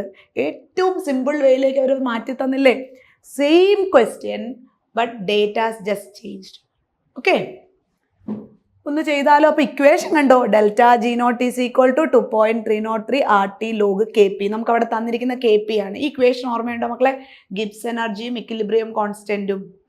At equilibrium delta G is equal to 0 അല്ലേ? So delta G naught is equal to 2.303 RT log KCO KPO കൊടുക്കാം. ഈ ലോഗിന് പകരം LNA ഉപയോഗിക്കുന്നെങ്കിൽ 2.303 വേണ്ട, കൊടുക്കാം. ആൻസർ ചെയ്യാം. വാ നമുക്കൊന്ന് ചെയ്യാം. നിങ്ങൾ തുടങ്ങിയോ ചെയ്യാനായിട്ട്? ഓക്കെ. സോ ഇക്വേഷൻ ആദ്യം എഴുതിക്കേ. ഇക്വേഷനിൽ തുടങ്ങ്, നല്ല ചെയ്യാൻ പറ്റുള്ളൂ. Delta G naught is equal to -2.303 RT log KP. മക്കളെ, എടാ ലോഗിന്റെ വാല്യൂ ഒന്നും ഇവിടെ തന്നിട്ടില്ല, അത് നമുക്ക് കൊടുക്കണം. എടാ ചെറിയ ചെറിയ ലോഗിന്റെ ഇതൊക്കെ നിങ്ങൾക്ക് റിസൾട്ടുകൾ അറിയില്ലേ? എടാ എനിക്ക് തോന്നുന്നു ചിലപ്പോൾ സ്റ്റേറ്റ് ബോർഡുകാർ ഇത് കാൽക്കുലേറ്ററിലാണ് ചെയ്യുന്നെങ്കിലേ ഞാനൊരു കാര്യം കാണിച്ചു തരാം. Log a raised to x is equal to x log a എന്ന് പറഞ്ഞൊരു റിസൾട്ട് ഉണ്ട്. ഇതാണ് നമുക്ക് അവിടെ അപ്ലൈ ചെയ്യേണ്ടത്. അപ്പോൾ എനിവേ തന്ന വാല്യൂസ് ഒക്കെ ഒന്ന് കൊടുത്തേ മക്കളെ. 2.303 RTക്ക് കൊടുത്തിട്ടുണ്ട് വാല്യൂ എത്രയാണ്? -5.7. കണ്ടോ, ഇത്രയും ഭാഗത്തിന് അവർ വർക്കൗട്ട് ചെയ്ത് വെച്ചിട്ടുണ്ട്. 5.7 ഇൻറ്റു ലോഗ് 10 raised to -30 അല്ലേ? ഇനി നമുക്കൊന്ന് മാറ്റിയെടുക്കണം. -5.7 ഇൻറ്റു -30 ഇൻറ്റു ലോഗ് 10 എന്ന് വരും. കണ്ടോ, log a raised to x is equal to x log a എന്ന് വരും ഇല്ലേ? അപ്പൊ ഇതെങ്ങനെ എഴുതുക? -30 log 10. log 10 എത്രടാ പിള്ളേരെ? പറയടാ കുഞ്ഞുങ്ങളെ, എത്ര വരും ഇടാ? log 10 1 അല്ലേടാ? log 10 is equal to 1 അല്ലേ? log 10 1 ആണ്. log 1 0 1. So what about the answer? -5.7 into 30 വരും. -30 അല്ലേ? ഇൻറ്റു 1 വരും. സോ ആൻസർ എത്ര വരുന്നുണ്ട്? 5.7 57 ഇൻറ്റു 3 വരും അല്ലേ? സോ ഇത് ചെയ്ത് നോക്കാം അല്ലേ? 57 ഇൻറ്റു 3 171 കഴിഞ്ഞു. Kilo joule per mole. Okay, 171 kilo joule per mole. എന്ത് എളുപ്പമാടാ കുഞ്ഞുങ്ങളെ കേട്ടോ. കുഞ്ഞി കുഞ്ഞി ക്വസ്റ്റ്യൻ, പക്ഷെ നിങ്ങൾക്ക് ഇക്വേഷൻ അറിയണം. മനസ്സിലായോ? ടെക്സ്റ്റുമായിട്ടൊരു ഫെമിലിയാരിറ്റി ഉണ്ടെങ്കിൽ നിങ്ങൾക്ക് എല്ലാ ക്വസ്റ്റ്യനും ക്രാക്ക് ചെയ്യാൻ പറ്റും കേട്ടോ. കെമിസ്ട്രി നല്ല ഈസിയുമായിരിക്കും. സംഭവം ക്ലിയർ ആയോ? കണ്ടോ, തെർമോഡൈനാമിക്സ് എന്ത് വന്നു? പുലി പോലെ വന്നിട്ട് എലി പോലെ പോയില്ലേ? കഴിഞ്ഞില്ലേ? ഓക്കെ, അടുത്തതിലോട്ട് പോട്ടെ ഞാൻ. ഓക്കെ, അടുത്ത ക്വസ്റ്റ്യൻ വീണ്ടും വന്നിരിക്കുന്നത് തെർമോഡൈനാമിക്സിൽ നിന്നാണ്.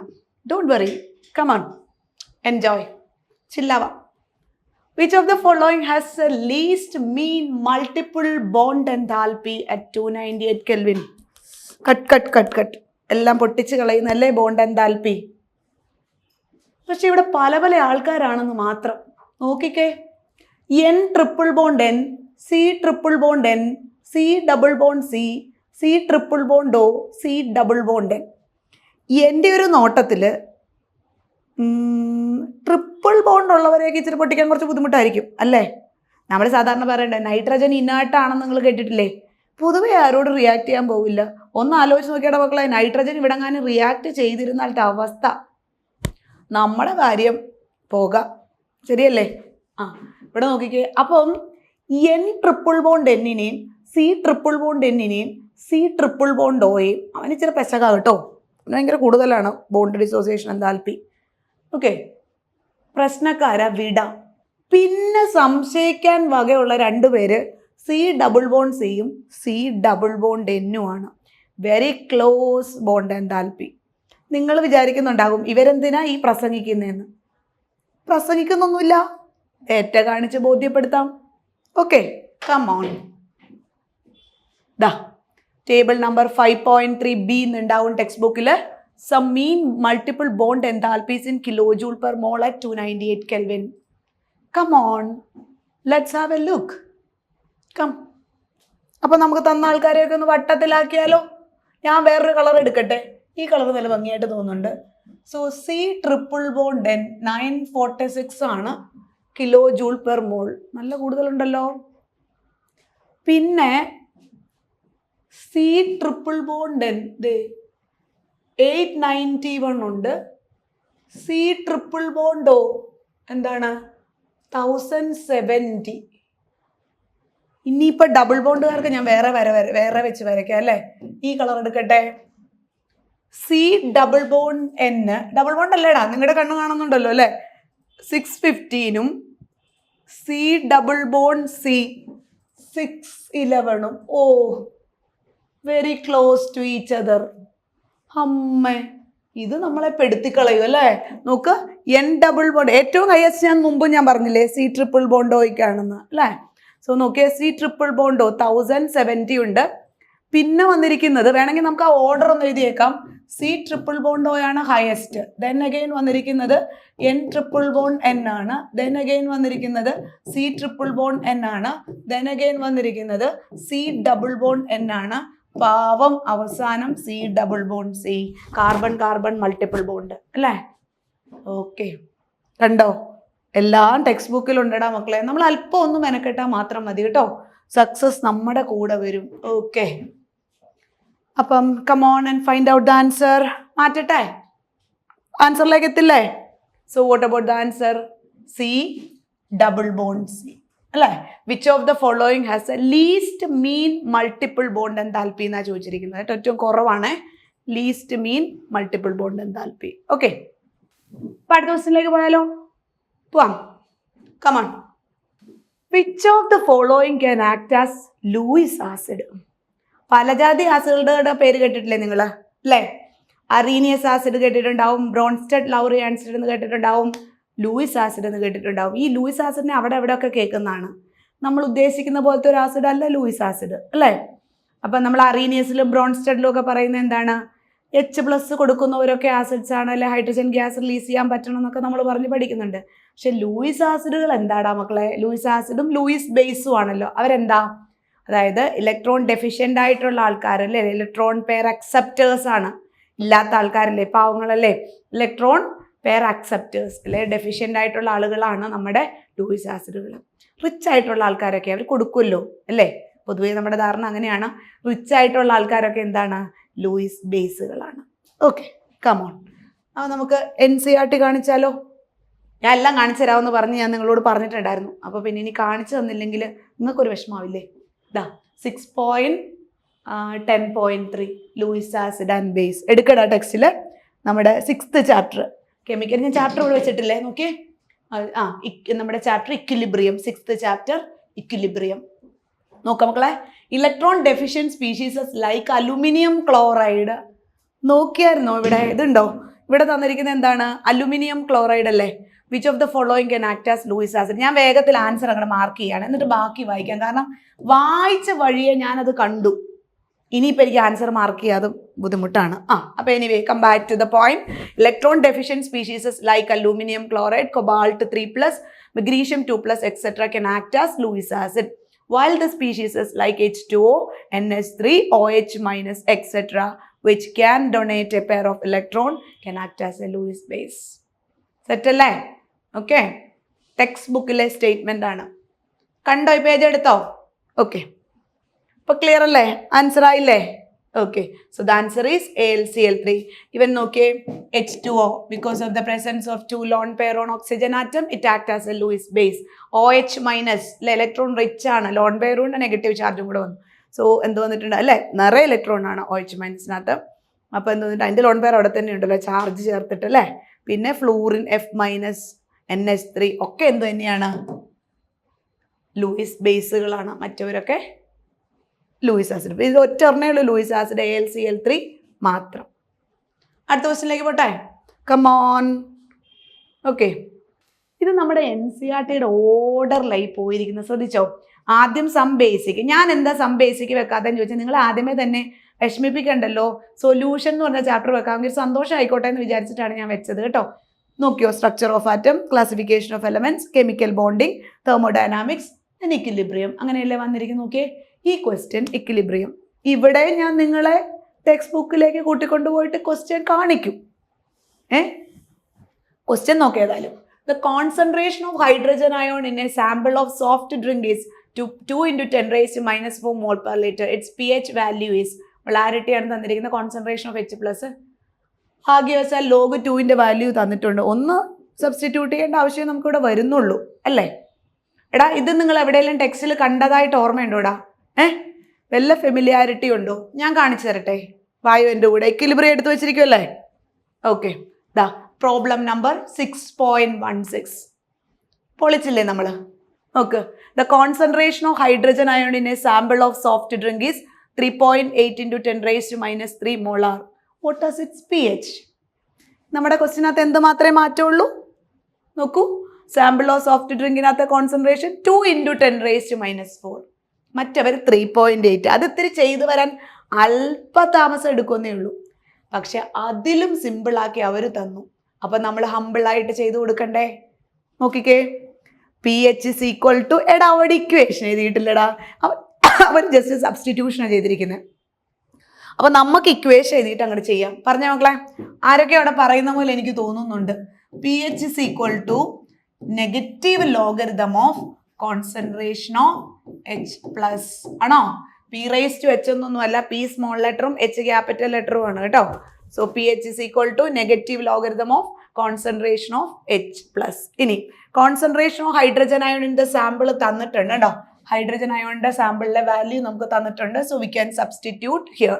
നമുക്ക് കൊടുക്കാം നെഗറ്റീവ് ലോഗരിതം ഓഫ് എത്രയാണ്? 2 × 10⁻⁴. ഇനി നമ്മുടെ ലോഗ് റിസൾട്ടുകൾ അപ്ലൈ ചെയ്യണം. ഇവിടെ നോക്കിയേ, ലോഗ് a × b അല്ലെ? ലോഗരിതത്തിനകത്ത് മൾട്ടിപ്ലിക്കേഷനും ഡിവിഷനും ഒന്നും ഇല്ല. ലോഗരിതത്തിനകത്ത് അഡീഷനും സബ്ട്രാക്ഷനും മാത്രമേ ഉള്ളൂ. Log a × b is equal to log a plus log b. Okay, അപ്പൊ നമുക്കത് സ്പ്ലിറ്റ് ചെയ്യണ്ടേ? നെഗറ്റീവ് പുറത്തോട്ട് എടുത്താലോ? നെഗറ്റീവ് ഇട്ടിട്ട് ലോഗ് 2 × log 10⁻⁴ എന്നുള്ള എങ്ങനെ എടുക്കാം? log 2 plus log 10⁻⁴. കുറെ മുമ്പ് ഞാനൊരു റിസൾട്ട് എഴുതിയിട്ടുണ്ടായിരുന്നു.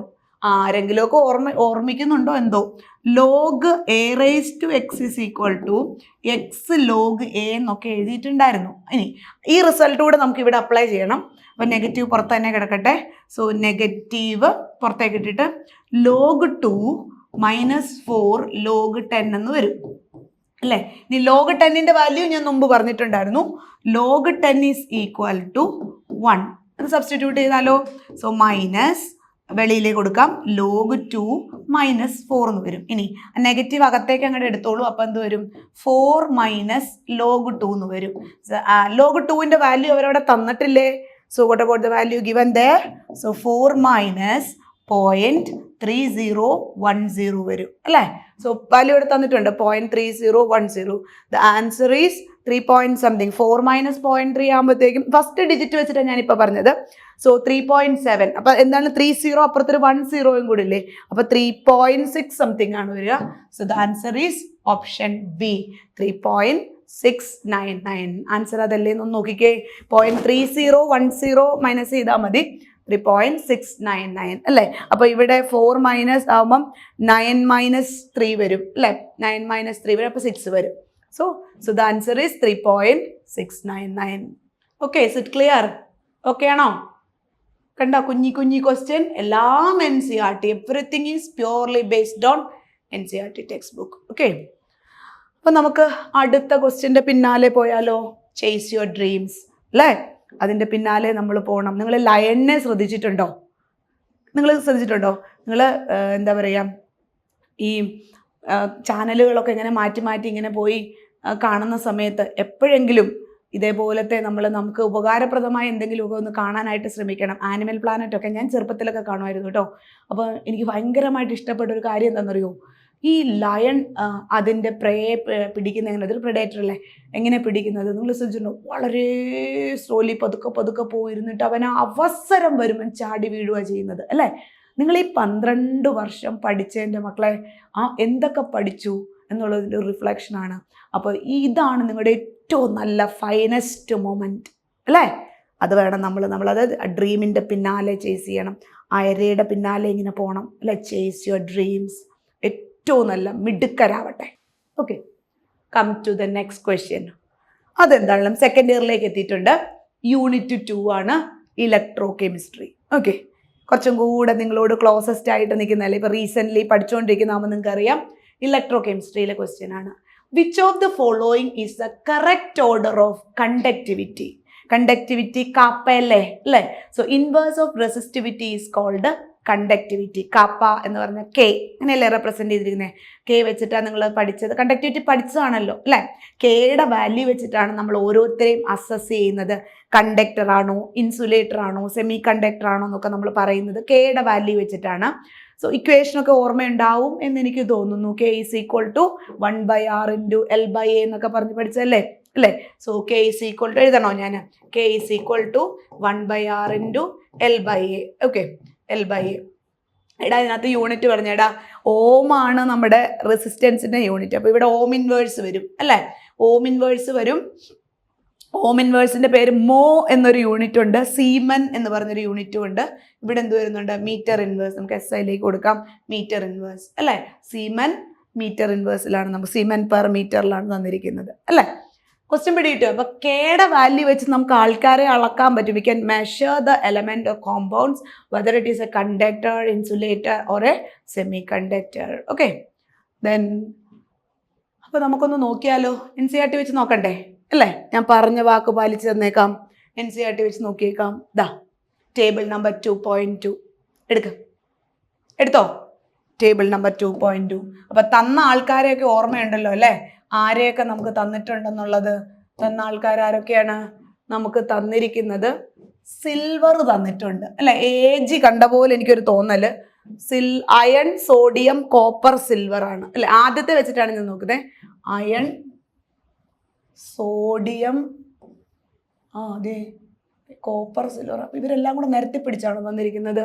അയൺ, സോഡിയം, കോപ്പർ അല്ലേ? Iron, sodium, copper, silver. എടാ വാല്യൂ അവിടെ എഴുതി വെച്ചിട്ടുണ്ട്. ഏത് ഓർഡറിലാണ് നമുക്ക് എഴുതാൻ പറ്റുന്നത്? 2.1 × സീമൻ പെർ മീറ്റർ തന്നെ തന്നിരിക്കുന്നത്. നോക്കിക്കേ, 2.1 × 10⁻3, 5.9 × 10⁻3, 6.2 × 10⁻3, സോ 1 × 10⁻3 അല്ലേ? ഏറ്റവും ഹയസ്റ്റ് ആരാടാ വന്നിരിക്കുന്നത്? സിൽവർ. നോക്കടാ, 6.2 × 10⁻3 സിൽവർ അല്ലേ? ഇനി അടുത്ത ആരാ വരിക? കോപ്പർ ആണ്. 5.9 × 10⁻3 that is copper. Then again next വന്നിരിക്കുന്ന ആരാണ്? സോഡിയം അല്ലേ? 2.1 × 10⁻3 that is sodium. And the last one is iron ആണ്. 1 × 10⁻3 Fe അല്ലെ? 4 പേരിലേ തന്നിരിക്കുന്നത്. നോക്ക്, iron, sodium, copper and silver. Okay, so what about the answer? Highest silver, then copper, sodium and least iron. So the answer is silver, copper, sodium, iron. Option 1. കണ്ടോ? എല്ലാം ടെക്സ്റ്റിൽ തരുന്നതാണ് കേട്ടോ. Clear ആണോ? ഒന്നും കൂടി നോക്കിക്കോ. ഇത് table number 2.2. The values of conductivity of some selected materials at 298.15 Kelvin. Okay, clear. ഇനി ഇവിടെ ഇതുണ്ടോ? ഇതൊക്കെ കണ്ടക്ടർ. അതിൽ ഗ്രഫൈറ്റ് ഒഴിച്ച് ബാക്കി എല്ലാം എടുത്തിട്ടുണ്ട്. ഗ്രഫൈറ്റ് നിങ്ങൾ പഠിച്ചിട്ടില്ലേ? കാർബണിൻ്റെ ഒരു അല്ലോട്രോപ്പിക് ഫോം അല്ലേ ഗ്രഫൈറ്റ്? നമ്മുടെ പെൻസിൽ ലെഡിനകത്തൊക്കെ കാണുന്ന ഒരു സാധനമാണ് ഗ്രഫൈറ്റ് അല്ലേ? എന്നാൽ അവൻ പെൻസിൽ ലെഡിലുള്ള ആളാണെങ്കിലും അവൻ്റെ വേറെ വേറെ യൂസുകളൊക്കെ ഉണ്ട് കേട്ടോ. ഈ പെൻസിലിനകത്ത് ഉപയോഗിക്കാനുള്ള യൂസ് ഒന്നുമല്ല, വേറെ ഇഷ്ടം പോലെ യൂസ് ഉണ്ട്. വലിയ ആളാണ് അവൻ. ഓക്കെ, പിന്നെ ഇൻസുലേറ്റർ ഉണ്ടോ? ഗ്ലാസ്, ടെഫ്ലോൺ ഒക്കെ ഇൻസുലേറ്റർ ആണ്. അക്വ സൊല്യൂഷനകത്തുണ്ടല്ലോ അല്ല? ഇലക്ട്രോലൈറ്റിക് കണ്ടക്ടൻസ് പഠിച്ചല്ലേ നിങ്ങൾ? പിന്നെ സെമി കണ്ടക്ടർ ഉണ്ടോ? So copper two oxide, silicon, germanium അല്ലേ? ഇത് നമ്മൾ ഡോപ്പിങ്ങിനൊക്കെ ഉപയോഗിക്കുന്നതല്ലേ? സിലിക്കൺ, ജെർമേനിയം ഒക്കെ. സെറ്റ് അല്ലേ? അടുത്തലോട്ട് പോയാലോ? വായോ വേഗം. Okay, come on. അടുത്തത് യൂണിറ്റ് 7 ഫസ്റ്റ് ഇയർ ആണ്. Redox reactions. ഫസ്റ്റ് ഇയറിലെ യൂണിറ്റ് 7 ആണ് റിഡോക്സ് റിയാക്ഷൻ. ഞാനേ പണ്ട് എപ്പോഴും ഇതിങ്ങനെ ക്ലാസ്സിൽ പഠിപ്പിച്ചിരുന്നു. അത് കഴിഞ്ഞിട്ട് ഞാൻ സെക്കൻഡ് ഇയർ കുട്ടികളുടെ അടുത്ത് എന്തോ ഇങ്ങനെ പറഞ്ഞപ്പോൾ, എടാ നിങ്ങളിത് ഫസ്റ്റ് ഇയറിൽ പഠിച്ചിട്ടില്ലേടാ ചോദിച്ചു. ഫസ്റ്റ് ഇയറിലോ? മിസ് അങ്ങനെ പറഞ്ഞിട്ടേ ഇല്ലെന്നാണ് അവർ പറയുന്നത്. ഈ ടെക്സ്റ്റ് തുറന്ന് വെപ്പിച്ചിട്ട് ലൈനായിട്ടൊക്കെയാണ് പഠിപ്പിക്കാറുള്ളത്. ഇങ്ങനൊരു സാധനം നിങ്ങൾ ആരും കണ്ടതായിട്ട് എനിക്ക് തോന്നുന്നില്ല. മറ്റേതൊക്കെ എന്തെങ്കിലുമൊക്കെ ഒരു ഫെമിലിയാരിറ്റി ഉണ്ടാവും. എല്ലാവരെയും അല്ല ഞാൻ പറയുന്നത് കേട്ടോ. കുറച്ച് പേർക്കെങ്കിലും ഒരു ഫെമിലിയാരിറ്റി കുറവുണ്ടായിരിക്കണം. അപ്പോൾ നമുക്ക് എന്തെങ്കിലും ഒന്ന് ഫെമിലിയറൈസ് ചെയ്യാം. ലെയർ ടെസ്റ്റ് അല്ലേ? ലെയർ ടെസ്റ്റ് ദേ NCERT തന്നെ കാണിച്ചു തരാം. റിഡോക്സ് റിയാക്ഷൻ എടുക്കൂ. 7.31 ടൈപ്സ് ഓഫ് റിഡോക്സ് റിയാക്ഷൻ എന്ന് പറഞ്ഞൊരു ഹെഡിങ് എടുത്തേ. Types of redox reactions. Which are the types of redox reactions given there? Combination reaction, decomposition reaction, displacement reaction. So that in displacement reaction, they have given two displacements, metal displacement reactions and non-metal displacement reaction. And the last one given there is disproportionation reaction അല്ലെ. N C R ടിയിൽ ആ 4 എണ്ണമാണ് തന്നിരിക്കുന്നത്. Disproportionation reaction നമുക്ക് അവിടെ വരെ ഒന്നും പോകണ്ട. സോ ഇവിടെ നമുക്ക് ഡിസ്പ്ലേസ്മെന്റ് റിയാക്ഷൻ നോക്കടാ, ബുക്ക് എടുത്തോടാ. അതിനകത്തെ 3ാമത്തെ റിയാക്ഷനാണ് ഡിസ്പ്ലേസ്മെന്റ് റിയാക്ഷൻ എടുക്കാം. അതിലെ നോൺ മെറ്റൽ ഡിസ്പ്ലേസ്മെന്റ് റിയാക്ഷൻ. എൻ്റെ ടെക്സ്റ്റ് ബുക്കേ, ഞാൻ യൂസ് ചെയ്യുന്ന ടെക്സ്റ്റ് ബുക്ക് വെച്ചിട്ട് റൈറ്റ് സൈഡിലായിട്ടാണ് ഈ പറഞ്ഞ സെൻറ്റൻസ് വരിക. നിങ്ങൾക്ക് ഇപ്പം ഞാൻ ഈ ടെക്സ്റ്റ് ബുക്കിൻ്റെ പേജ് നമ്പർ പറയാത്ത എന്താണെന്നറിയോ മക്കളെ, ഓരോരുത്തരും ഉപയോഗിക്കുന്ന ടെക്സ്റ്റ് ബുക്ക് ഓരോന്നായിരിക്കും. ചിലർ പഴയ ആരുടെയെങ്കിലും കളക്ട് ചെയ്തായിരിക്കും, ചിലർ പുതിയത് വാങ്ങിയിട്ടുണ്ടാവും, ചിലർ കുറച്ച് മുന്നത്തെ പഴയതായിരിക്കും, ചിലർ കുറേ കൂടെ ഓൾഡ് ആയിരിക്കും. സോ ഐ ഡോണ്ട് നോ, എനിക്ക് നിങ്ങളുടെ കയ്യിലിരിക്കുന്ന ടെക്സ്റ്റ് ബുക്ക് ഏതാണെന്ന് അറിയാത്തത് കൊണ്ട് ഞാനിപ്പോൾ പേജ് നമ്പർ ഇവിടെ പറയുമ്പം അത് കയ്യിലുള്ളവർക്ക് വേഗത്തിൽ കിട്ടും, ഇല്ലാത്തവർ ഇങ്ങനെ പേജ് മറിച്ച് പോകണം. അപ്പോൾ ഞാൻ നിങ്ങളെ കൺഫ്യൂസ്ഡ് ആക്കണ്ടെന്ന് വിചാരിച്ചിട്ടാണ് ടെക്സ്റ്റ് ബുക്ക് നിങ്ങളോട് പേജ് നമ്പർ പറയാത്തത് കേട്ടോ. അപ്പോൾ ഞാൻ ഉപയോഗിക്കുന്ന ടെക്സ്റ്റ് ബുക്കിനകത്ത് ഈ നോൺ മെറ്റൽ ഡിസ്പ്ലേസ്മെൻ്റ് ഒക്കെ പറഞ്ഞ് ഇങ്ങനെ വന്നിട്ട് അവരതിനകത്ത് നോൺ മെറ്റൽ ഡിസ്പ്ലേസ്മെൻറ്റ് വെച്ച് ഹൈഡ്രജൻ്റെ ഡിസ്പ്ലേസ്മെൻറ്റ് പറഞ്ഞു, പിന്നെ ഓക്സിജൻ്റെ ഡിസ്പ്ലേസ്മെൻറ്റ് പറഞ്ഞു, ഹാലജൻ്റെ ഡിസ്പ്ലേസ്മെൻറ്റ് പറയുന്നിടത്താണ് നിങ്ങൾക്കിത് കാണാൻ പറ്റുന്നത്. ഞാൻ ഈ പ്രസംഗിച്ച നേരം കൊണ്ട് നോക്കിയില്ലേ ബയോ. സോ ഇതുണ്ടോ, ഇങ്ങനെ ഒരു സെന്റൻസ് കണ്ടിട്ടുണ്ടാവും. As bromine and iodine R coloured and dissolve in carbon tetrachloride. Okay, വലിയ ആളുകളാണ്. എന്നിട്ട് എന്താണ്, can easily be identified from the color of the solution. The above reaction can be written in ionic form എഴുതിയിട്ടുണ്ട്. ഞാൻ അത് പറഞ്ഞുതരാം കേട്ടോ. ടെക്സ്റ്റിലെ sentence ആണ് കേട്ടോ. Cl2 plus Br minus gives Cl minus plus Br2. ഇത് ലോക തത്വമാണ് ഈ എഴുതി വെച്ചിരിക്കുന്നത് അല്ലെ. ഇതിലെന്താ തത്വം എന്നാണ് ഇപ്പൊ ചോദിച്ചിരിക്കുന്നത്. Highly reactive element can displace less reactive element from the solution അല്ലേ. അല്ലേ, അങ്ങനെയല്ലേ നടക്കുന്നത്? അതെ. കോപ്പർ സൾഫേറ്റിനകത്തോട്ട് ഒരു അയണ്ണയിലിട്ടേ, അപ്പോൾ എന്ത് സംഭവിക്കും? അയൺ അതിൻ്റെ ഉള്ളിലേക്ക് പോകും, കോപ്പർ പുറത്തേക്ക് ഇറങ്ങി വരും. Highly reactive element iron displaces copper from the solution. At the same thing ഇവിടെ അത് തന്നെയാണ് നടക്കുന്നത്. ഇവിടെ എന്താ നടക്കുന്നതെന്നുള്ളൂ, ഇതിനെ ബ്രോമിനെ ഓക്സിഡൈസ് ചെയ്യുന്നത് അല്ലേ. So you are familiar with electro chemical series. നിങ്ങൾക്കറിയാം ഹാലജൻ്റെ പൊസിഷനുകൾ ഇലക്ട്രോ കെമിക്കൽ സീരീസിൽ നമ്മൾ നോക്കുവാണെങ്കിൽ ഏറ്റവും ടോപ്പിൽ florin, then chlorine, then bromine and adyl iodine. So I'm just explaining the position of halogen in electrochemical series, not other than other elements കേട്ടോ. മറ്റുള്ളവരെ ഞാൻ പറയുന്നില്ല, only the element of നമ്മുടെ എന്താണ് ഹാലോജൻസ്, അത് മാത്രമേ പറയുന്നുള്ളൂ. These are the halogens, these are the position. ടോപ്പിൽ ഫ്ലൂറിൻ ഉണ്ടാവും, പിന്നെ കുറച്ച് ഇടയിലായിട്ട് chlorine, bromine and iodine are the elements. ഇതാണ് നമ്മൾ കാണുന്നത്.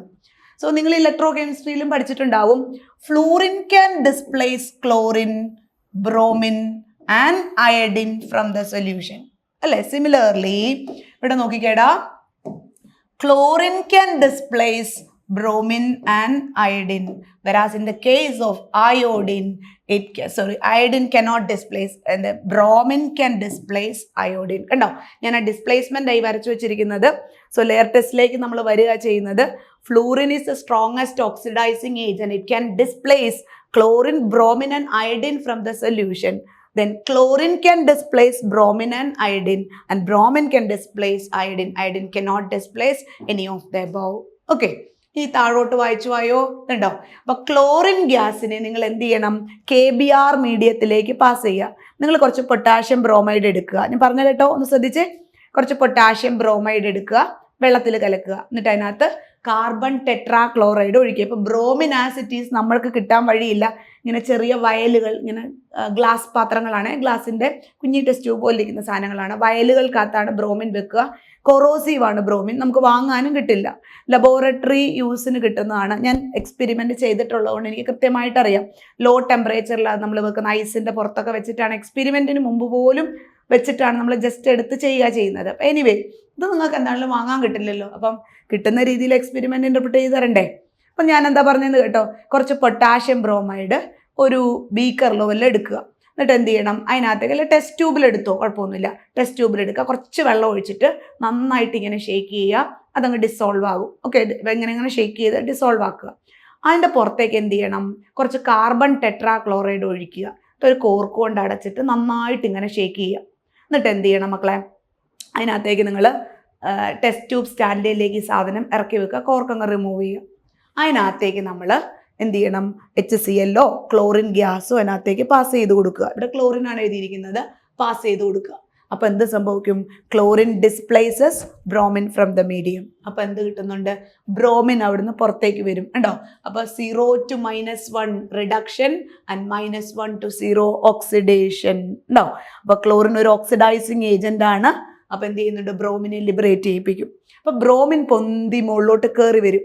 അപ്പോൾ ആ കാർബൺ ടെട്രാക്ലോറൈഡ് ലെയറിൽ ബ്രോമിൻ കളർ ഉണ്ടാകും. ബ്രോമിൻ്റെ കളർ റെഡിഷ് അല്ലേ, അപ്പോൾ ആ ലെയറിന് നല്ല റെഡ് കളർ വരും. At the same time, the same experiment is repeated with the potassium iodide. ഒരു ടെസ്റ്റ് ട്യൂബിൽ കുറച്ച് KI എടുക്കുക, വെള്ളം ഒഴിക്കുക, ഷേക്ക് ചെയ്യുക, അതിനകത്തേക്ക് CCl4 ഒഴിക്കുക, കോർക്ക് കൊണ്ട് അടയ്ക്കണേ, കയ്യിലൊക്കെ ആവും. നല്ലപോലെ ഷേക്ക് ചെയ്തിട്ട് കോർക്ക് റിമൂവ് ചെയ്തിട്ട് ടെസ്റ്റ് ട്യൂബ് സ്റ്റാൻഡിൽ വെച്ചിട്ട് HCl അല്ലെങ്കിൽ ക്ലോറിൻ ഗ്യാസ് പാസ് ചെയ്യുക. അപ്പോൾ എന്താ സംഭവിക്കുന്നത്, അവിടെ again chlorine act as an oxidising agent I-2 I2 അല്ലേ. ഇനി അയഡിൻ്റെ കളർ എന്താ, വയലറ്റ് അല്ലേ. ആ ലെയറിലേക്ക് ഇത് കയറി വരും, CCl4 ലെയറിൽ, കാരണം മുകളിൽ എഴുതിയിരിക്കുന്നുണ്ടോ, they are dissolves in CCl4 ആണ്. ആ ലെയറിലേക്ക് ഇത് കയറി ഡിസോൾവ് ആകുമ്പോഴത്തേക്ക് എന്ത് വരുന്നുണ്ട്, ദ ലെയർ ഷോസ് കളർ. മനസ്സിലായോ. അപ്പം നമുക്കൊരു വയലറ്റ് കളർ കാണാൻ പറ്റും. ഇതാണ് ലെയർ ടെസ്റ്റ് ഉണ്ടോ. Reactions of 4.71 and 4.72 from on the basis of identifying Br- and I- in the laboratory through the test popularly known as layer test കേട്ടോ. ഇതിൻ്റെ പേരാണ് ലെയർ ടെസ്റ്റ്. ആരെങ്കിലും കണ്ടിട്ടില്ലെങ്കിൽ ഇത് ടെക്സ്റ്റ് ബുക്കിൽ ഒന്ന് നോട്ട് ചെയ്ത് വെക്കുക. This is given in NCERT text book. Is it clear? അപ്പോൾ ഞാൻ എഴുതിയതൊക്കെ ഒന്ന് കണ്ടല്ലോ ഇല്ലേ. എന്നിട്ട് നമുക്കൊന്ന് നോക്കാം ആൻസർ ഏതാ വരിക എന്നുള്ളത്. The layer test is use to identify. പറഞ്ഞോ, what about the answer?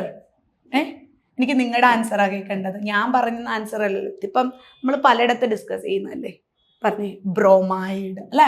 Colour കണ്ടത് ആർക്കായിരുന്നു, ബ്രോമിനും ഐഡിനും അല്ലേ ലെയറിൽ കളർ കാണാൻ പറ്റുന്നത് അല്ലേ. ഫ്ലൂറിനൊന്നും കിട്ടാൻ വകുപ്പില്ല മക്കളെ, അതുകൊണ്ട് അത് വെച്ച് ടെസ്റ്റ് ചെയ്യാവും നമ്മൾ വിചാരിക്കേണ്ട. കിട്ടുന്ന സാധനങ്ങൾ വെച്ച് സെറ്റ് ചെയ്യാം. Okay, so the layer test is used to identify bromide. Okay, shall I pass on the next question? Okay, question number 13. Which of the following solvent has highest value of molar elevation constant? Second year chapter ആണ്, Unit 1 solutions. Correct, ഇത് solution അതേ തന്നെയാണ് കേട്ടോ. വേറൊരു ചാപ്റ്ററിൽ ഇതുമല്ല, connection ഒന്നുമില്ല. Molar elevation constant or ebullioscopic constant, അങ്ങനെയല്ലേ പഠിച്ചത് അല്ലേ. KB എന്ന് പറയുന്നത് അല്ലേ, കെൽവിൻ കിലോഗ്രാം പെർ മോൾ. ഇപ്പം എന്താ ചെയ്യുന്നത്, ഇതൊക്കെ എങ്ങനെ പഠിക്കാൻ പറ്റുമോന്നല്ലേ. പക്ഷെ എന്ത് ചെയ്യാനാടാ, നമ്മുടെ ടെക്സ്റ്റ് ബുക്കിനകത്തേ ഇതിൻ്റെയൊക്കെ ഡേറ്റകളും വാല്യൂകളും ഒക്കെ തന്നിട്ടുണ്ട്. അപ്പോൾ പിന്നെ നമുക്ക് ഇല്ല എന്ന് പറയാൻ പറ്റില്ലല്ലോ. ഒബ്ജക്റ്റ് ചെയ്യാനായിട്ട് നമുക്കൊരു മാർഗമില്ല. അപ്പോൾ ഇത് പഠിച്ച് നമ്മൾ അറിഞ്ഞാലല്ലേ ചെയ്യാൻ പറ്റുള്ളൂ. ഇനി ഇതിനകത്ത് ഒരു നോൺ പോളാർ മോളിക്യൂൾ ഉണ്ട്, cyclohexane, carbon disulphide, carbon tetrachloride, acetic acid, chloroform. എന്തെങ്കിലും ഓർമ്മയുണ്ടോ? എന്തെങ്കിലും ഇത്തിരിയെങ്കിലും ഓർമ്മയുണ്ടെങ്കിൽ, എന്തെങ്കിലും ഉണ്ടെങ്കിൽ ഒന്ന് പറയൂ. അപ്പം നമുക്കൊന്ന് നോക്കിയാലോ, എന്നിട്ട് ഞാൻ ആൻസർ പറഞ്ഞുതരാം. ദേ table number 1.3, molar boiling point elevation and freezing point depression constant for some of the solvents. molar elevation constantum molar depression constantum ആണ് ഇവിടെ തന്നിരിക്കുന്നത്. നമുക്ക് തന്നവരെയൊക്കെ ഒന്ന് മാർക്ക് ചെയ്ത് വെച്ചാലോ അല്ലെ, നമുക്ക് തന്ന ആളുകളെയൊക്കെ ഒന്ന് മാർക്ക് ചെയ്യണ്ടേ. നമുക്ക് തന്നവരാരൊക്കെയാടാ, സൈക്ലോഹെക്സൈൻ, ക്ലോറോഫോം, കാർബൺ ടെട്രാക്ലോറൈഡ്, പിന്നെ ആരായിരുന്നു, അസറ്റിക് ആസിഡ്, കാർബൺ ഡൈസൾഫൈഡ് അല്ലേ. Carbon disulphide, acetic acid. Acetic acid പോളാറില്ലേ അല്ലേ, വെള്ളത്തിട്ടപ്പോൾ തന്നെ സോലുബിൾ ആവുന്നുണ്ട്. പിന്നെ അത് നോൺ പോളാർ മീഡിയത്തിലേക്ക് വരുമ്പോൾ ഡൈമറൈസ് ചെയ്യുകയും ചെയ്യും. ഓക്കെ, ഇനിയിപ്പോൾ ഇതിനകത്ത് cyclohexane boiling point 353.74, chloroform 333.4, carbon tetrachloride 350 അല്ലേ. Cyclohexane 353.74, carbon disulphide 313.9, acetic acid 391.1. അതാണ് ഏറ്റവും കുറവ് അല്ലേ. അല്ല, സൈക്ലോഹെക്സൈൻ ആണ്. അപ്പം അവന്മാർ നമ്മളത്ര കാര്യമായിട്ട് ഉപയോഗിക്കാറില്ല അല്ലേ. ബോയിലിംഗ് പോയിന്റ് കൂടുതൽ, എലിവേഷൻ ഓഫ് ബോയിലിംഗ് പോയിന്റ് അല്ലേ വേണ്ടത്. ഹയർ ബോയിലിംഗ് പോയിന്റ് ഉള്ളവർ ബെറ്റർ സോൾവെന്റുകളാണ്. ഓക്കെ, കാരണം വാട്ടറിനൊക്കെ 373.15 ഇല്ലേ, നല്ല ഹൈ ബോയിലിംഗ് പോയിന്റ് ആണ്. അപ്പോൾ ഉള്ളതിൽ ബെറ്റർ അസറ്റിക് ആസിഡ് 391 ഉണ്ടല്ലോ അല്ലേ. ഓക്കെ, ഗുഡ് സോൾവെന്റ് ആണല്ലേ. മീഡിയത്തിനനുസരിച്ച് നമുക്ക് നോക്കാം. ഇനി ഇവിടെ നിങ്ങൾ നോക്കിയടാ, KB വാല്യൂസ് ഏതാ വന്നിരിക്കുന്നത്? 2.79, പിന്നെ ക്ലോറോഫോം 3.63, 5.03, 2.34 ആൻഡ് 2.93. എൻ്റെ വാട്ടറിന് ഏറ്റവും കുറവാണ് KB വാല്യൂസ്. ഓക്കെ, ഇത് കാർബൺ ടെട്രാ ക്ലോറൈഡിനല്ലേ ഹയസ്റ്റ് വാല്യൂ വന്നിരിക്കുന്നത് അല്ലേ. സോ ഒരു non carbon tetra chloride CCl4. അപ്പോൾ കാർബണിൻ്റെ 4 വാലൻസിയും ക്ലോറിൻ സാറ്റിസ്ഫൈ ചെയ്തിട്ടുണ്ട്. ഡൈപോൾ മൊമെന്റ് 0, ഒരു നോൺ പോളാർ മോളിക്യൂൾ ആണ് അല്ലേ. അവരുടെ ഇടയിലുള്ള ഫോഴ്സ് ഓഫ് അട്രാക്ഷൻ എന്താണ്? Strong London, I mean van der Waals force of attraction ആണ്. അതിൽ എന്താണ്? ലണ്ടൻ ഫോഴ്സ് ഓഫ് അട്രാക്ഷൻ ആണ്. നിങ്ങൾ കേട്ടിട്ടുണ്ടാവോ? ഇല്ല. ഡിസ്പേർഷൻ ഫോഴ്സ് എന്ന് പറഞ്ഞൊരു ഫോഴ്സ് ഓഫ് അട്രാക്ഷൻ ആണ് അവർക്കിടയിലുള്ളത്. അപ്പോൾ ഒരു ക്യുമുലേറ്റീവ് ഫോഴ്സ് നമുക്കതിനകത്ത് പറയാനായിട്ട് പറ്റുന്നുണ്ട്. പിന്നെ ഹൈ മോളിക്കുലാർ വെയിറ്റ് ആണ് ഈ മോളിക്യൂളിന് അല്ലേ. കാർബൺ ടെട്രാ ക്ലോറൈഡ് CCl4 വന്നിരിക്കുന്നത്. മോർ പോളാർ കാർബൺ ആറ്റമുള്ള ഒരു മോളിക്യൂളാണ് കാർബൺ ടെട്രാ ക്ലോറൈഡ് അല്ലേ. ഇതിനകത്ത് 4 ക്ലോറിൻ ആറ്റമാണ് മോളിക്യൂളിനകത്തുള്ള ഹെവി പോളാർ ബോണ്ടുകളാണുള്ളത്. പക്ഷെ because of the symmetrical appearance കൊണ്ട് അല്ലേ, ടെട്രാഹെഡ്രൽ ജോമെട്രി ആയതുകൊണ്ട് എല്ലാം ഐഡന്റിക്കൽ ആറ്റങ്ങളാണ് വന്നിരിക്കുന്നത്. Dipole moment of the molecule 0 ആണ്. പിന്നെ ഒരു CCl4 മറ്റേ CCl4ന്റെ ഇടയിൽ എന്ത് വന്നിട്ടുണ്ട്? സോ ഒരു ഡിസ്പേർഷൻ ഫോഴ്സ് നമുക്ക് അവിടെ കാണാനായിട്ട് പറ്റുന്നുണ്ട് അല്ലേ. നോൺ പോളാർ ആണ് സാധനം, ഒരു ഡിസ്പേർഷൻ ഫോഴ്സ് അവിടെ ഓപ്പറേറ്റ് ചെയ്യുന്നുണ്ട്. ഹൈ മോളിക്കുലാർ വെയിറ്റ് ആണ്, അതുകൊണ്ട് ഹൈ ബോയിലിംഗ് പോയിന്റ് ഉണ്ട്. 350 അടുത്ത് 350 ഉണ്ട് ബോയിലിംഗ് പോയിന്റ് അല്ലേ. അപ്പോൾ ഇതിൻ്റെ KB വാല്യൂ എത്ര വന്നിട്ടുണ്ട്? 5.03 അല്ലേ. ഇതിൽ ഡയറക്റ്റ് വാല്യൂസ് ഉണ്ട്, നമുക്ക് ഫർദർ എക്സ്പ്ലനേഷൻ ആവശ്യമില്ല. Okay, so the answer is carbon tetra chloride. അപ്പോൾ എന്താണെങ്കിലും ടെക്സ്റ്റിൽ ഉള്ളത് തന്നെയാണ്, ഒരു ടേബിളിനകത്തു നിന്നുള്ള ഡേറ്റയാണ് അവർ എടുത്തിരിക്കുന്നത്. ഓക്കെ, അപ്പോൾ നമുക്ക് അടുത്തതിലേക്ക് പോയാലോ. Next question number 14. So the initial concentration of N2O5 in the first order reaction, N2O5 decomposes as NO2 and O2, was 1.68 into 10 raised to minus 2 mole per liter at 310 Kelvin. The concentration of N2O5 after 10 minutes was 0.84 into 10 raised to minus 2 mole per liter. What is the rate constant of the reaction at 310 Kelvin? Log 2 is given here. ഇനി question ഏത് chapter എന്നുള്ളതാണെന്ന് കണ്ടോ? Chapter എടുത്തോ? നിങ്ങൾക്കിത് കാണാമല്ലോ അല്ലേ. ഞാൻ question വായിക്കുന്ന സമയം കൊണ്ട് നിങ്ങൾ ചാപ്റ്റർ ഒന്ന് നോക്കി ആ ചാപ്റ്ററെങ്കിലും ഒന്ന് എടുത്തു വെക്കണേ. എന്നിട്ട് ഞാൻ ബാക്കി എവിടെ ഡേറ്റ വരുന്നതെന്ന് പറഞ്ഞുതരാം. സോ കെമിക്കൽ കൈനറ്റിക്സിൽ നിന്നാണ് ഈ ക്വസ്റ്റ്യൻ വന്നിരിക്കുന്നത്. ഓക്കെ, ഓൾമോസ്റ്റ് എല്ലാം ഒന്ന് ടച്ച് ചെയ്തു പോകാൻ അവർ ശ്രമിച്ചിട്ടുണ്ട് കേട്ടോ.